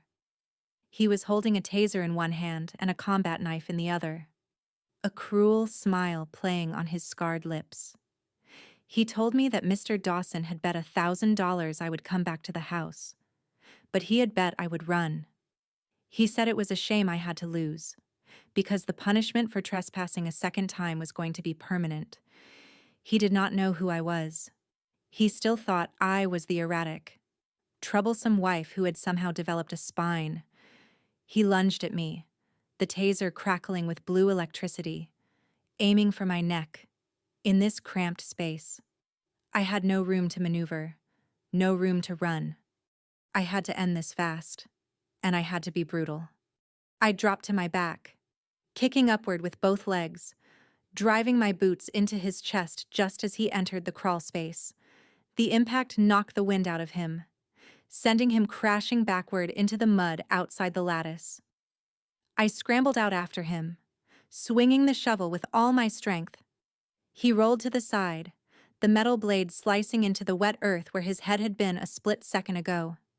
He sprang to his feet with surprising agility for a man of his size, slashing the knife in a wide arc that cut through my jacket and grazed my arm. I hissed in pain but did not retreat.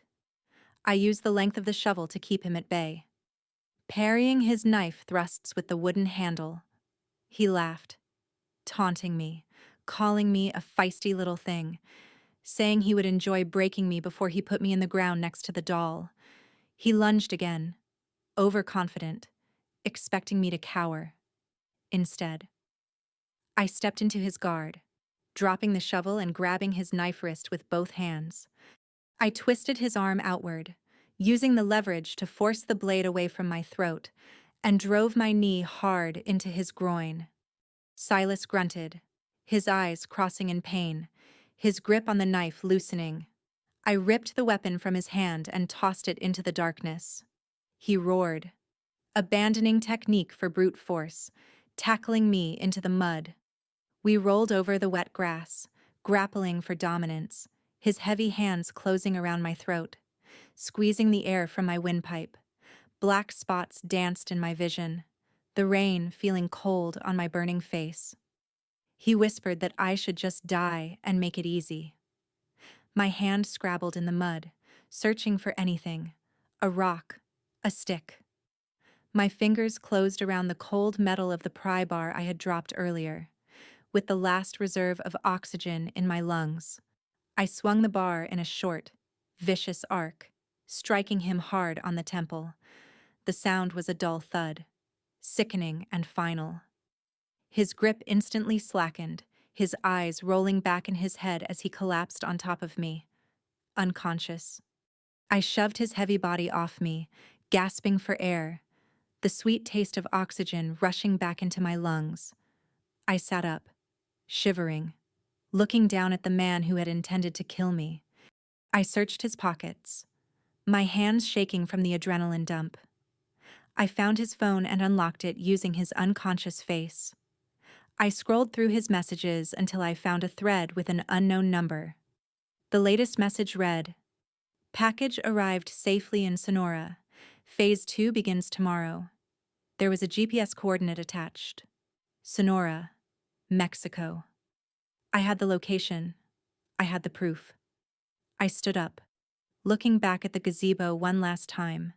The mannequin stared back at me from the open grave, a silent witness to the atrocities of this family. I took a picture of the grave and the coordinates on Silas's phone, sending them to Jack. I was done with the Hamptons. I was done with playing the role of the victimized wife. Sarah was waiting for me in hell, and I was coming to kick the door down. I turned and ran into the woods, leaving the unconscious mercenary and the empty grave behind. The storm was clearing, but the real storm was heading south, straight for the Mexican border. The heat of the Sonora desert was a physical weight that pressed down on my shoulders. The sun bleaching the color out of the world until everything was a blinding shade of white and dusty brown. I lay flat on my stomach on the jagged edge of a limestone ridge, the scorching rock burning through my tactical clothing, peering through the high-powered scope of a sniper rifle that Jack had procured from a local contact. Below us, nestled in a valley that looked like a scar on the face of the earth, sat the facility known as the Sanctuary of Rebirth. It did not look like a hospital or a research center. It looked like a maximum security prison designed by a paranoid warlord. 12-foot-high concrete walls topped with razor wire and motion sensors encircled a complex of sterile white buildings, and armed patrols moved in synchronized patterns that suggested military training rather than private security. I adjusted the focus on my scope, zooming in on the main gate where a black SUV was being inspected by guards carrying assault rifles. This was not a place where people came to get better. This was a place where people came to disappear. And my sister was somewhere inside that concrete belly, likely wishing she was dead. Jack lay beside me, tapping on his ruggedized tablet, his face streaked with dust and sweat. trying to find a digital backdoor into their closed-circuit network. He whispered that the encryption here was military grade, stronger than anything we had seen at Dawson's mansion, which meant whoever was funding this operation had resources that dwarfed Mark's fortune. I handed the rifle to Jack, telling him to stay here and be my eyes in the sky, because a ghost in the machine was useful. But a blade in the dark was necessary to breach a fortress like this. I slid down the rocky slope, moving with the calculated silence of a lizard, blending into the shadows of the scrub brush and boulders. The perimeter wall was my first obstacle, a formidable barrier that hummed with the low-frequency buzz of an electrified fence. I reached the blind spot we had identified earlier, a section of the wall where the shifting desert sands had piled up high enough to reduce the climb by 3 feet. I took a small device from my belt, a magnetic grapple that fired a thin, high tensile wire, and aimed for the concrete lip just below the wire. The hook caught with a dull click that was swallowed by the sound of the wind howling through the canyon.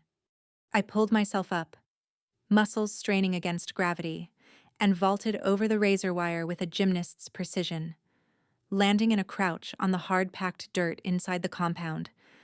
I held my breath, waiting for a siren, for a shout, for the bark of a guard dog. Silence. I was in. But being inside just meant I was now trapped in the cage with the lions. I moved quickly toward the shadow of the nearest building, a generator shed that vibrated with the roar of diesel engines, masking the sound of my boots on the gravel. A patrol of 2 guards turned the corner, walking directly toward my position, their boots crunching in unison. They wore unmarked desert camouflage and tactical vests, their faces hidden behind mirrored sunglasses and bandanas. I pressed my back against the corrugated metal wall, my hand resting on the hilt of my combat knife, knowing I could not use a gun here without alerting the entire base. As they passed, I stepped out from the shadows, grabbing the trailing guard by his vest and pulling him into the narrow gap between the shed and the wall, before he could make a sound. I applied a sleeper hold, compressing the carotid arteries in his neck with precise pressure. He struggled for 3 seconds, his boots scraping the dirt, before going limp in my arms. I lowered him gently to the ground, taking his radio and earpiece. The second guard stopped, realizing he was alone, and turned around, his hand reaching for his sidearm. I did not give him the chance to draw. I launched myself forward, driving my shoulder into his chest, knocking the wind out of him. A swift, brutal strike to his temple with the pommel of my knife sent him joining his partner in unconsciousness.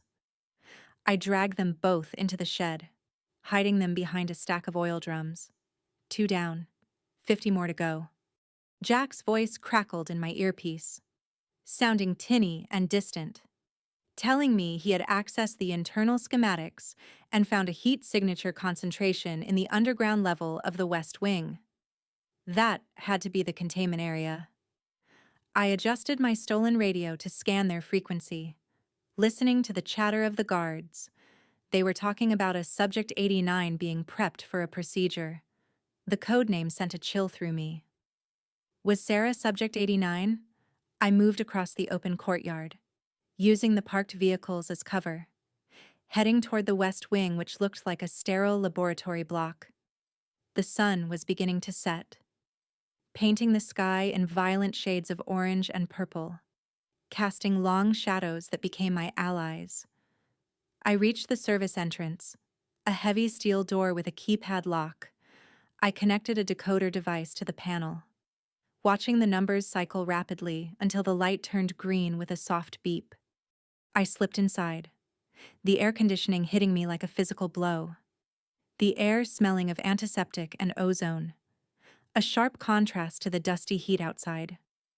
The hallways were stark white, illuminated by harsh fluorescent strips that buzzed incessantly. I walked with purpose, acting as if I belonged there, knowing that hesitation attracts more attention than confidence. I descended the stairwell to the basement level, the air growing colder and the silence deeper. At the bottom of the stairs, a heavy glass door separated the general area from the secure zone. Through the glass, I saw doctors in full surgical scrubs moving back and forth, carrying clipboards and trays of instruments. This was not just a prison, it was a high-tech operating theater. I swiped the keycard I had taken from the guard, praying his clearance was high enough. The reader flashed green, and the door hissed open. I stepped into the corridor, keeping my head down, pretending to check my radio. A nurse passed me, glancing at my uniform but not stopping, likely assuming I was just another nameless guard on patrol. I reached the observation deck that overlooked the main containment room, a vast circular chamber lined with glass cells. I peered through the observation window, my heart hammering against my ribs, scanning the cells for a familiar face. And then I saw her. In cell number 4, a woman was sitting on the edge of a narrow cot, her back to me. She wore a simple white hospital gown that hung loosely on her frame, her long dark hair matted and dull, but it was her posture that broke my heart. The slump of total defeat. The way her head hung low as if her neck could no longer support the weight of her thoughts. I pressed my hand against the cold glass, whispering her name, though she could not hear me, as if sensing my presence. She slowly turned around. It was Sarah. But it was not the Sarah I remembered. Her face was gaunt, her eyes sunken and surrounded by dark bruises of exhaustion, her skin pale to the point of translucence. But what made me gasp, forcing me to cover my mouth to stifle a cry of shock, was her stomach. She was heavily pregnant, her belly swollen and distended in a way that looked unnatural for someone with her frail frame.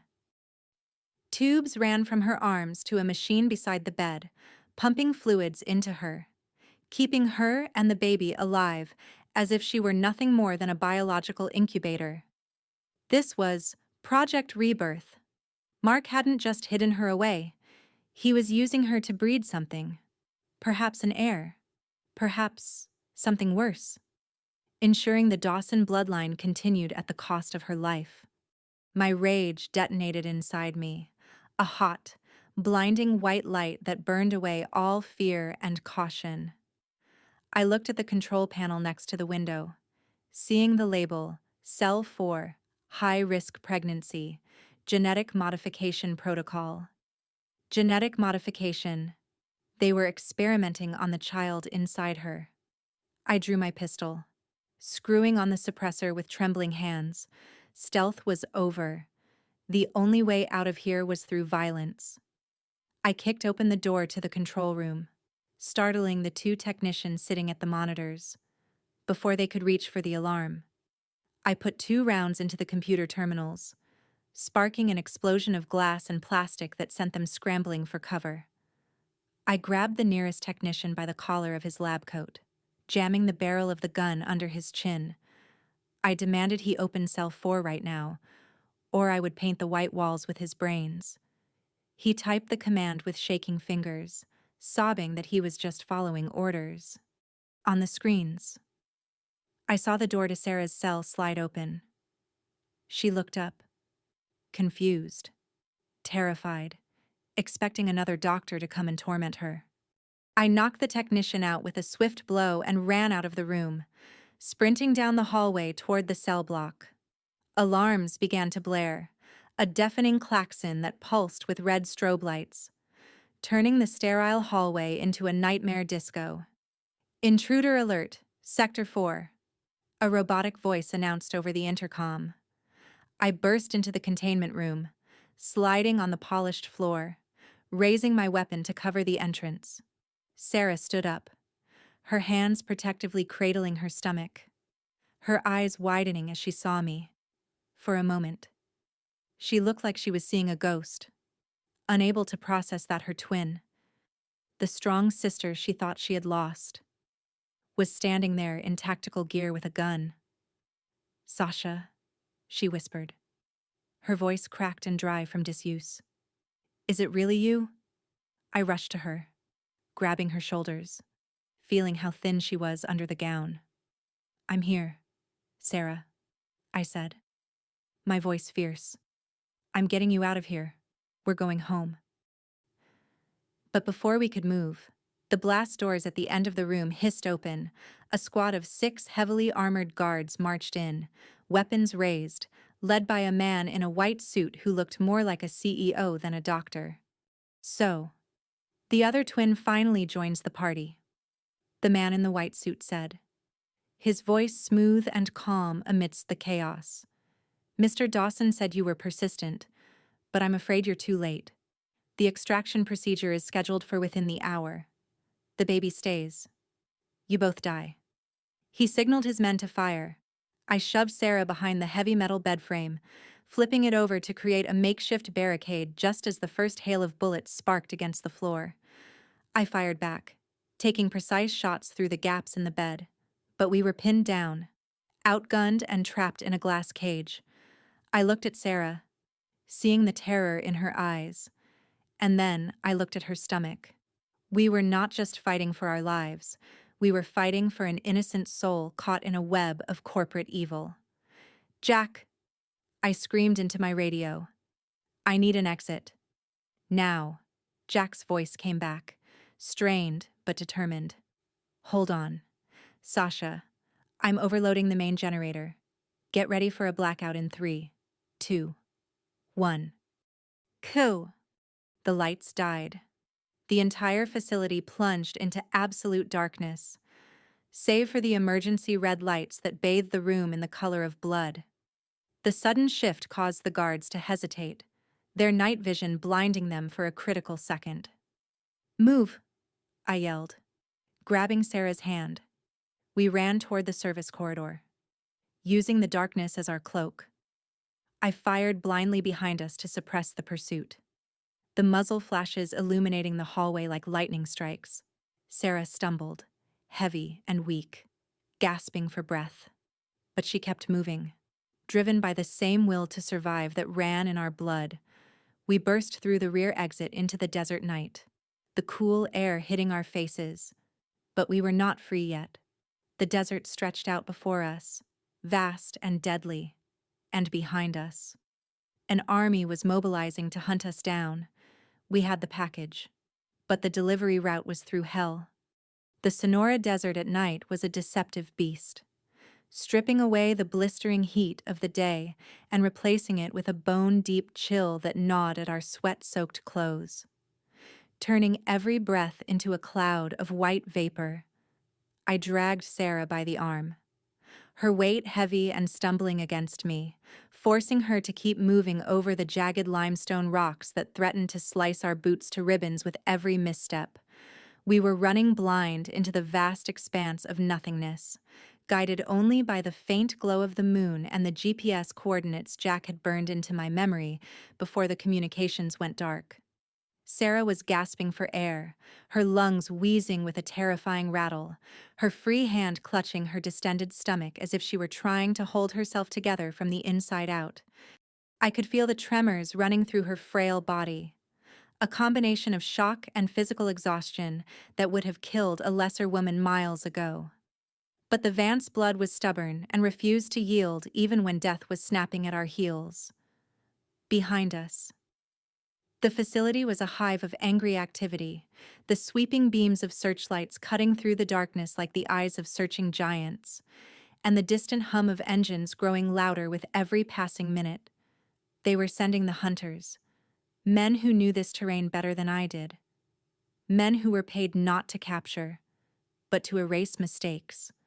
And right now, we were the biggest mistake on their payroll.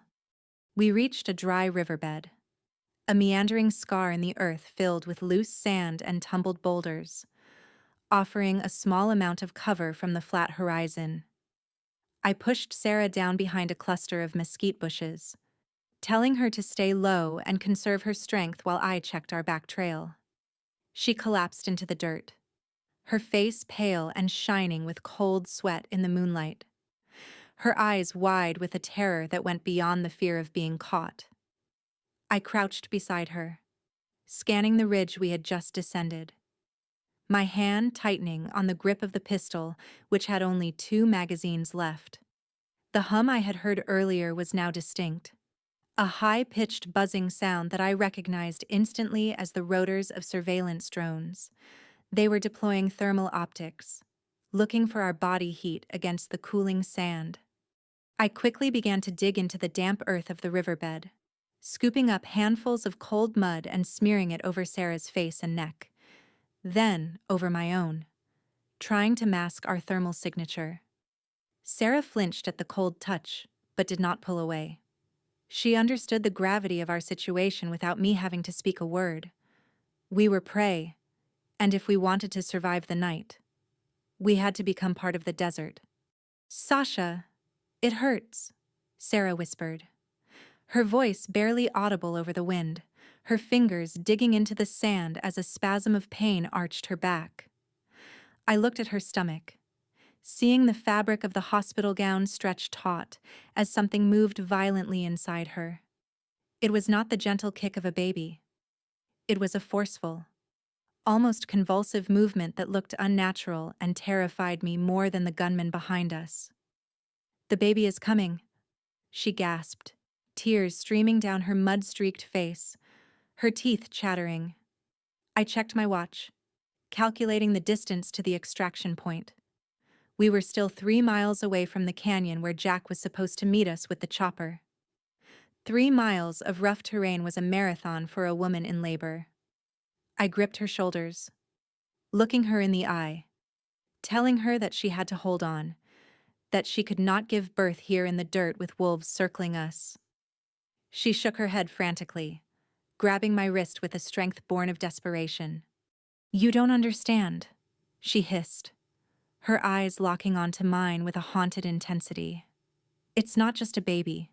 The doctors, they did something to the DNA. It grows too fast. It's too strong. It's tearing me apart." Her words hung in the cold air, confirming the horror of the Project Rebirth file I had seen. This was not a natural pregnancy. She was incubating a genetic experiment, a forced evolution that was consuming its host. The buzzing of the drones grew louder, transforming from a distant annoyance into an immediate threat directly overhead. I looked up to see 3 quadcopters hovering in a triangular formation, their red sensor lights blinking like malicious eyes. They had found us. The mud hadn't been enough.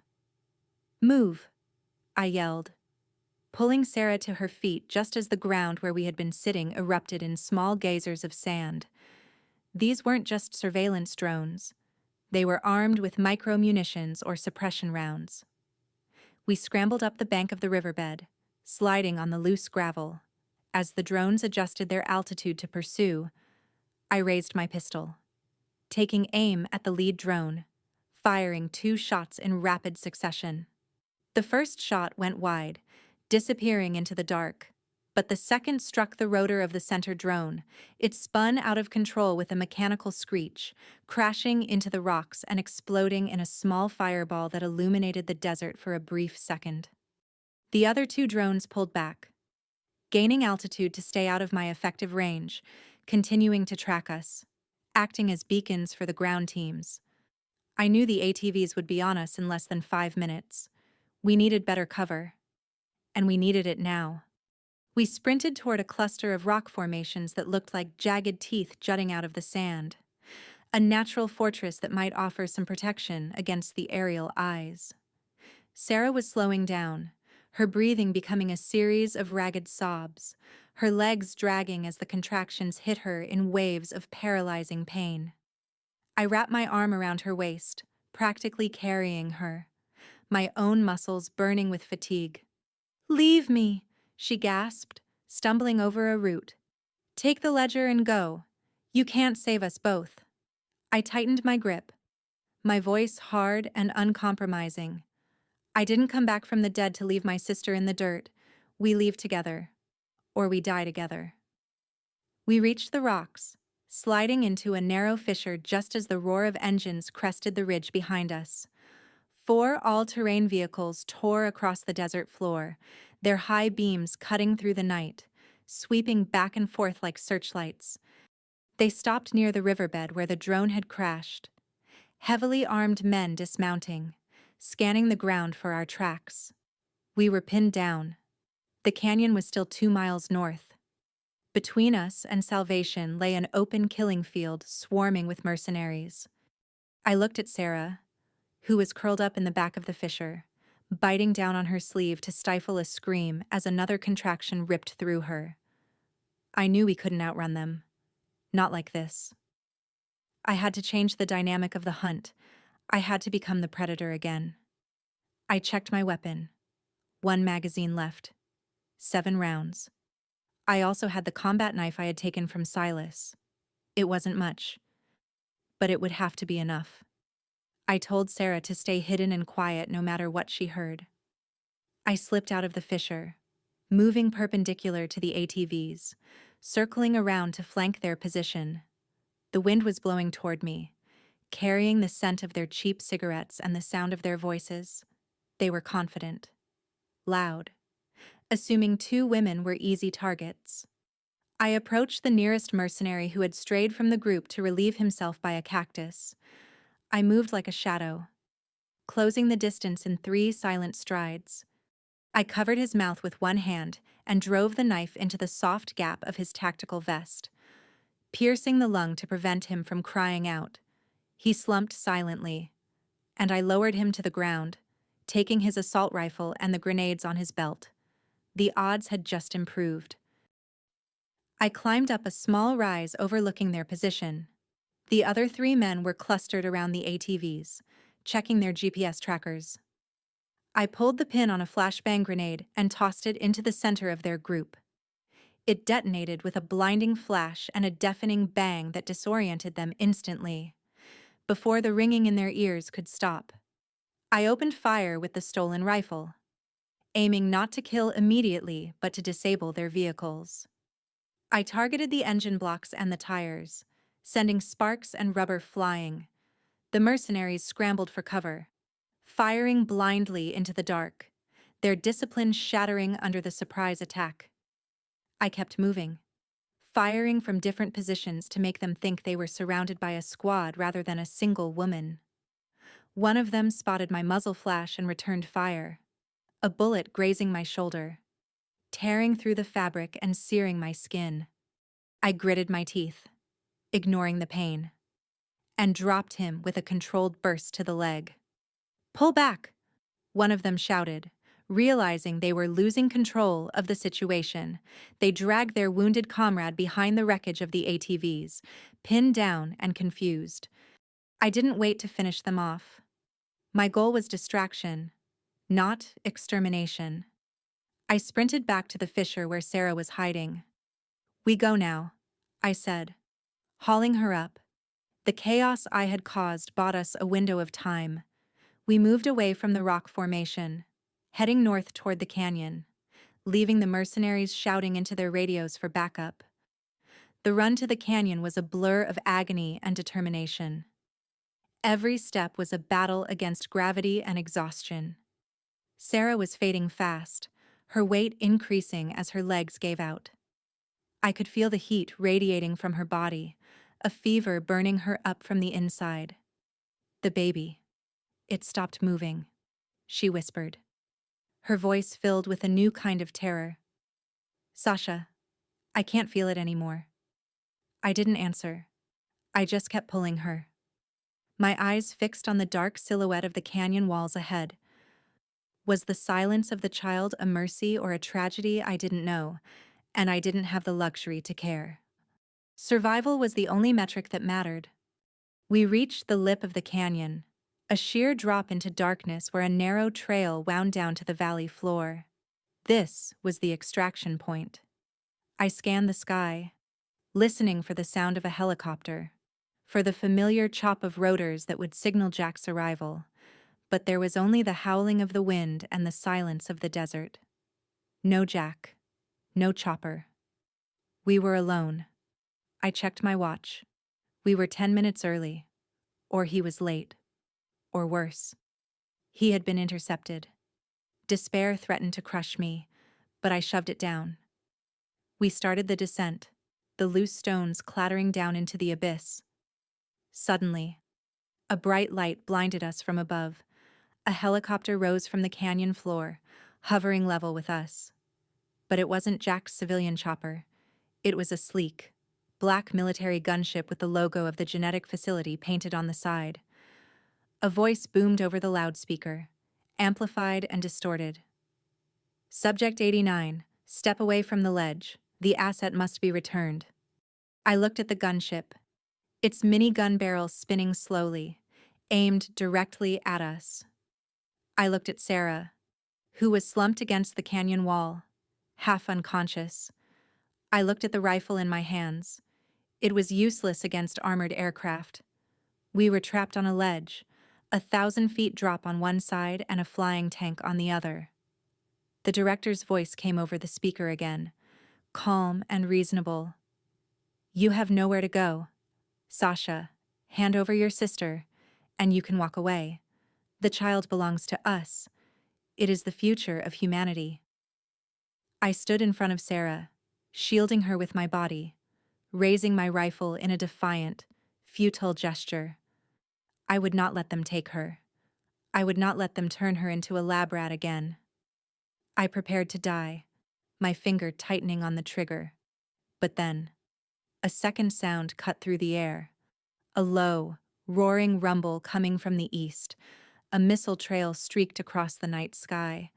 A line of fire and smoke, impacting the tail rotor of the black gunship. The helicopter spun violently, smoke pouring from its engine, the pilot fighting for control as it dipped below the canyon rim. Jack had arrived, and he hadn't come alone. Enemy gunship spiraled into the abyss like a wounded dragon, trailing a plume of black smoke and fire that illuminated the canyon walls in strobe like flashes of orange and red. I watched it crash into the valley floor far below, the impact sending a shockwave of heat and dust rushing up the cliff face, momentarily drowning out the roar of the rotors above us. Jack banked his helicopter hard to the left. A modified civilian transport painted matte black to blend into the night, bringing the skids level with the precarious ledge where we were huddled. The downwash from the blades was immense, kicking up a blinding storm of sand and loose gravel that stung my exposed skin like buckshot. I shielded Sarah's face with my body, screaming into my headset for Jack to hold steady. But the wind tore the words from my mouth before they could reach the microphone. Sarah was limp in my arms, her eyes rolling back in her head. Her skin as cold as the stone beneath us despite the desert heat. The ground troops had reached the ridge above us, and small puffs of dust began to erupt around my boots as they opened fire with automatic weapons, the bullets ricocheting off the rocks with angry sparks. We were pinned in a kill box, caught between the suppressive fire from above and the deadly drop below, and our only exit was a swaying metal step 3 feet away. I grabbed Sarah by the back of her tactical vest, summoning every ounce of adrenaline-fueled strength left in my battered body, and hauled her toward the open door of the hovering chopper. Jack shouted over the intercom that he was taking hits to the fuselage and could not hold the position for more than 10 seconds. I threw my rifle into the cabin and wrapped both arms around Sarah's waist, heaving her dead weight up onto the metal floor of the aircraft. A bullet sparked off the doorframe inches from my head, sending a spray of hot metal fragments into my cheek. I ignored the pain, vaulting inside and grabbing the handle to slide the heavy door shut, sealing us inside the steel cocoon just as a heavy-caliber round punched through the window I had been looking through a second earlier. Jack pulled pitch immediately, the engine screaming as he executed a combat ascent, diving the nose of the chopper toward the valley floor to gain airspeed before banking sharp north toward the border. The sudden G-force pinned me to the floor, sliding Sarah's body against the medical supply crate strapped to the bulkhead. We were airborne. We were moving. But the war was far from over. It had just moved from the desert to the sky. I crawled over to Sarah, bracing myself against the violent turbulence as Jack flew nap of the earth, hugging the terrain to stay under the radar of the Mexican air defense grid. I pulled the emergency medical kit from the wall, ripping open the Velcro seals with trembling hands. I shone my tactical light into Sarah's eyes, checking her pupils, but they were blown wide, unresponsive to the beam. She was going into shock, her body shutting down systematically as the strain of the flight and the unnatural pregnancy overwhelmed her failing heart. I placed my hand on her stomach, and what I felt made my blood run cold. The movement inside was frantic, violent, almost predatory. The child was not just kicking, it was fighting to get out, its heart rate visible as a rapid fluttering under her taut skin. Sarah gasped, a ragged intake of breath that sounded like drowning, her hand gripping my wrist with a strength that shouldn't have been possible for a dying woman. She pulled me close, her voice a wet whisper in my ear, telling me that it was tearing her apart, that I had to take it out now or we would both die. "Jack, how long to the safe zone?" I yelled into the headset, my hands already reaching for the sterile surgical pack. Jack's voice came back tense and clipped, telling me we were 20 minutes out. But he had 2 bogies on his tail, fast movers, likely cartel interceptors paid by the facility. I looked at the heart rate monitor I had attached to Sarah's finger. Her pulse was thready and erratic, dropping below 40 beats per minute. She did not have 20 minutes. She did not have 10. The baby was compressing her aorta, starving her brain of oxygen. I looked at Sarah, her face gray and slick with sweat. And I knew what I had to do. I had to perform an emergency cesarean section right here, on the dirty floor of a vibrating helicopter, while being chased by aerial assassins. I grabbed a vial of morphine, injecting the entire dose into her thigh, praying it would be enough to mask the agony of what was to come. I poured a bottle of antiseptic alcohol over her stomach, the smell filling the small cabin, stinging my nose and eyes. I picked up the scalpel, the blade gleaming silver in the red emergency light of the cabin. "Sasha, promise me." Sarah wheezed, her eyes finding mine, a moment of lucid clarity in the fog of pain. "Promise me you won't let them have him, no matter what he is." I nodded, tears blurring my vision for the first time in years. I promised her. I placed the tip of the scalpel against her skin, just below the navel. My hand hovered for a second, the weight of the act crushing me. I was a killer, not a healer. I knew how to take lives, not how to give them. But this was the only way. I pressed down, making the incision. Blood welled up instantly, dark and thick, flowing over my hands and soaking into my tactical pants. The helicopter lurched violently as Jack dispensed flares to distract a heat-seeking missile, throwing me sideways. I jammed my elbow against the bulkhead to stabilize myself, keeping the blade steady, cutting through the layers of tissue and muscle. Sarah let out a low moan, her body arching off the floor. But the morphine kept her from screaming. I worked fast, ignoring the gore, ignoring the roar of the engines, focusing entirely on the task of extraction. I reached the uterus, feeling the wall of the organ pulsing under my fingers. I made the final cut, and fluid gushed out. Clear amniotic fluid mixed with blood. And then, I saw it. A small, pale hand reached out from the incision, gripping the edge of the wound with tiny fingers. It was an image from a nightmare, but I did not recoil. I reached in, cupping the head, and pulled the infant out into the cold air of the cabin. It was a boy. He was small, covered in fluids. His skin a translucent alabaster white that showed the network of blue veins beneath. But he was silent. He did not cry. He did not scream. He simply took a breath, his small chest expanding, and opened his eyes. I froze. His eyes were not the cloudy blue of a newborn. They were a vivid, piercing violet, intelligent and focused, locking onto mine with an awareness that was terrifyingly adult. This was the result of Project Rebirth. A human, but something more. Something engineered. I clamped the umbilical cord with a hemostat and cut it, wrapping the child in a thermal blanket. I checked his airway, expecting to have to clear it, but he was breathing perfectly, his heart rate steady and strong, completely unaffected by the trauma of his birth. I laid him down in the open medical crate, securing him with straps so he wouldn't be thrown around by the turbulence.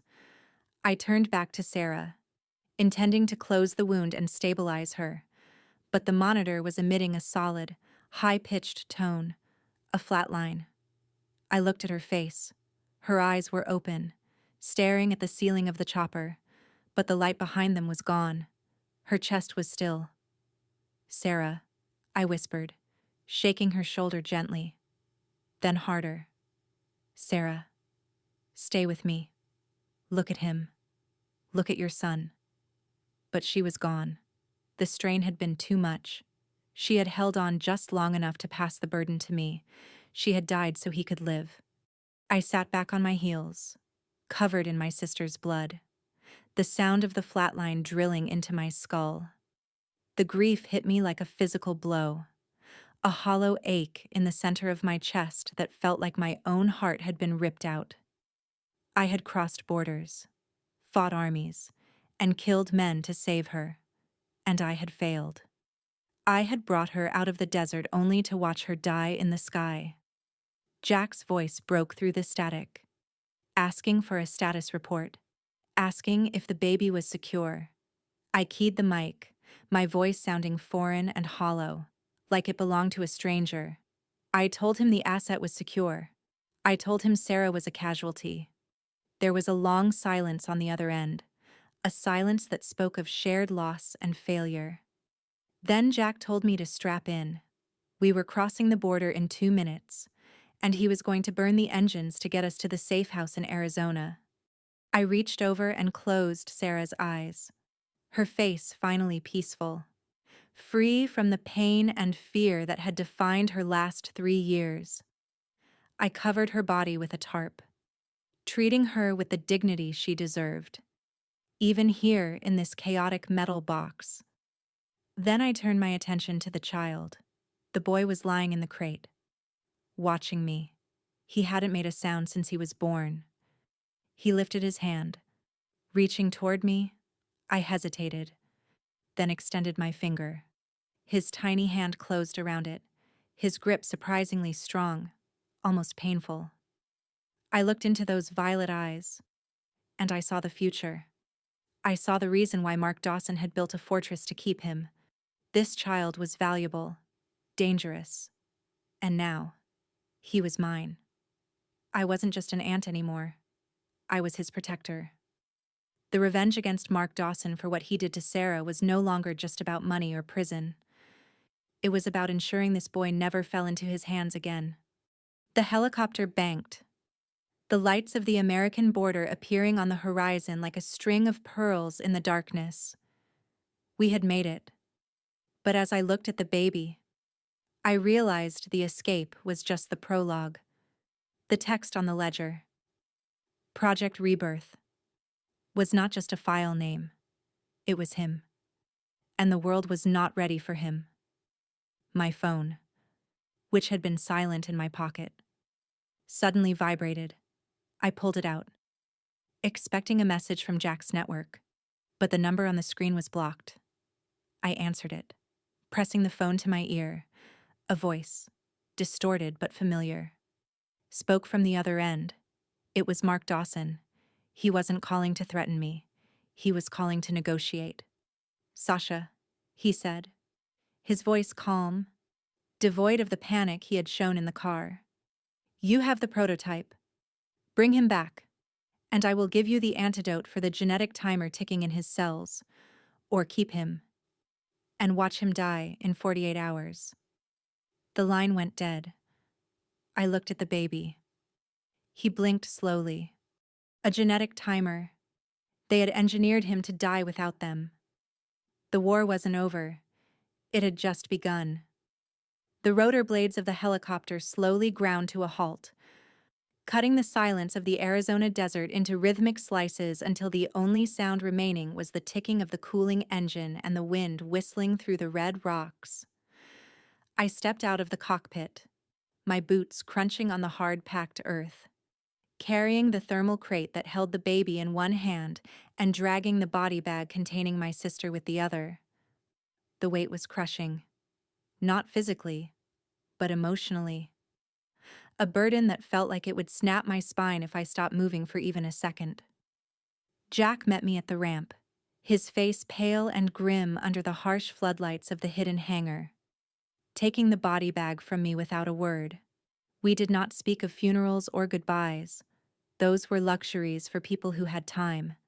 And right now, time was the one resource we were rapidly running out of. We moved Sarah to a cold storage unit in the back of the bunker, a temporary resting place for the woman who had given everything so I could finish this fight.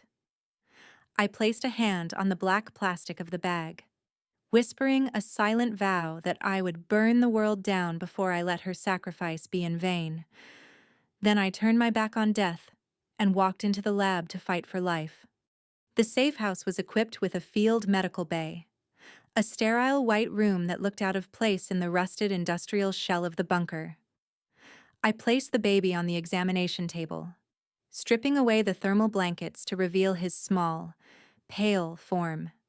He did not cry. He just watched me with those unsettling violet eyes, his gaze tracking my movements with a focus that was impossible for a newborn. Jack hooked him up to the bioscanner, the machine humming as it mapped his genetic structure. On the monitor, the results began to populate, scrolling rows of data that turned my stomach. Mark had not lied.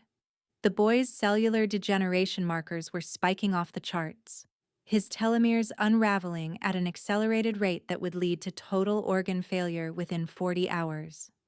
It was a built-in obsolescence, a leash designed to ensure that the subject could never escape its masters. Jack cursed softly, typing furiously on his keyboard, cross-referencing the baby's DNA with the files we had decrypted from the black ledger.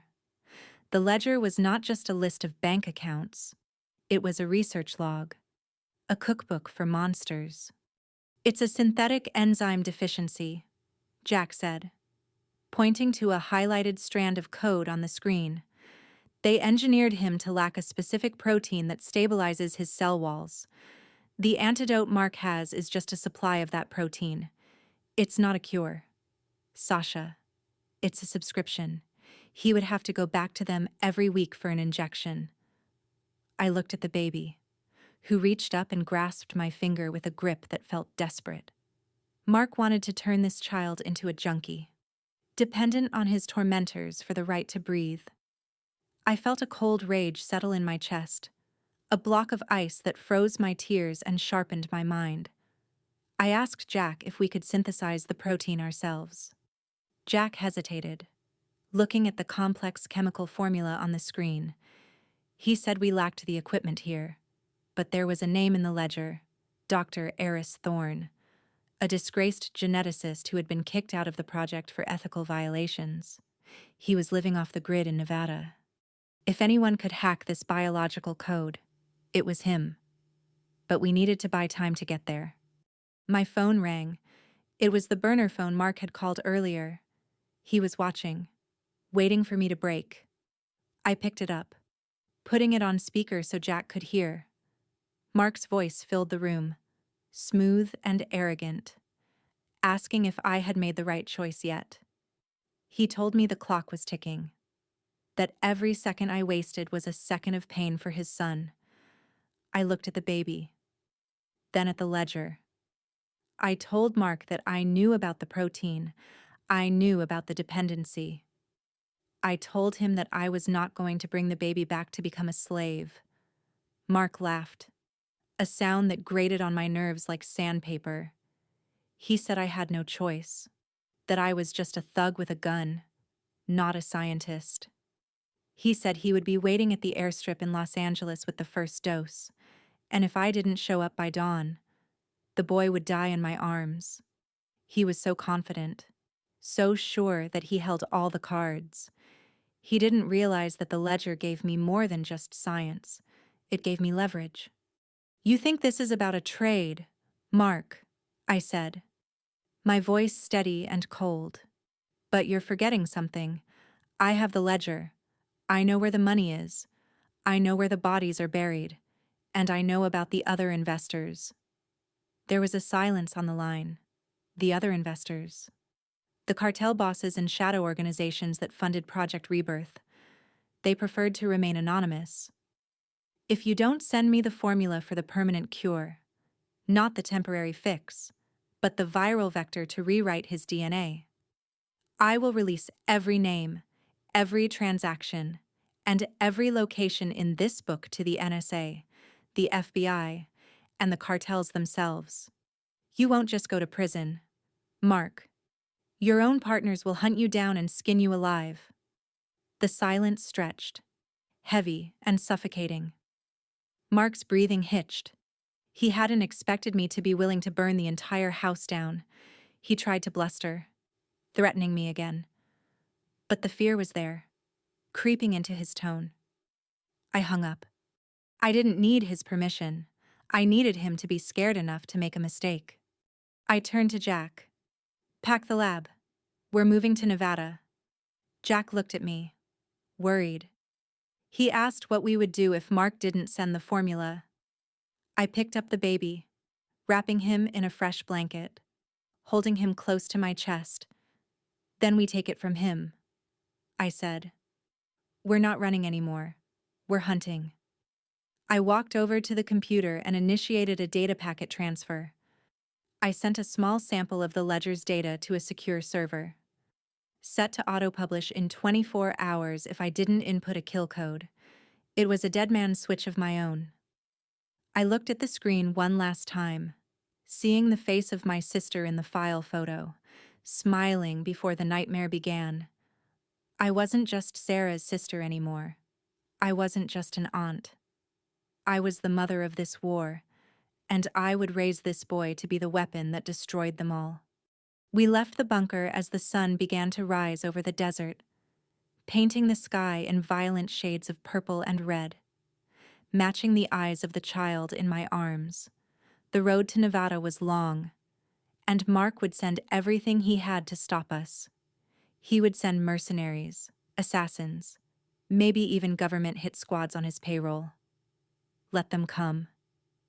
I checked the magazine of my pistol, sliding it into the holster at my hip.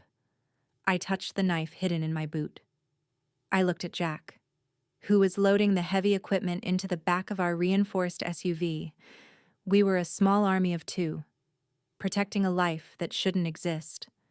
But as the baby looked up at me, blinking slowly in the morning light, I knew that he was worth every drop of blood I was about to spill. I climbed into the passenger seat, the engine roaring to life. The first chapter of the story was over. The prologue of vengeance was done. Now, the real war for survival began. I looked out at the horizon, where the road vanished into a shimmering mirage of heat. "He thinks he put a timer on us," I whispered to the sleeping child, stroking his pale cheek with my thumb. "He thinks he controls the countdown." The baby shifted, his tiny hand curling into a fist, as if he understood. But he forgot one thing. I'm the one holding the detonator. Jack slammed the SUV into gear, and we tore out onto the highway, leaving a cloud of dust behind us. We were driving into the fire, but for the first time in a long time, I wasn't afraid of the heat. I was the fire.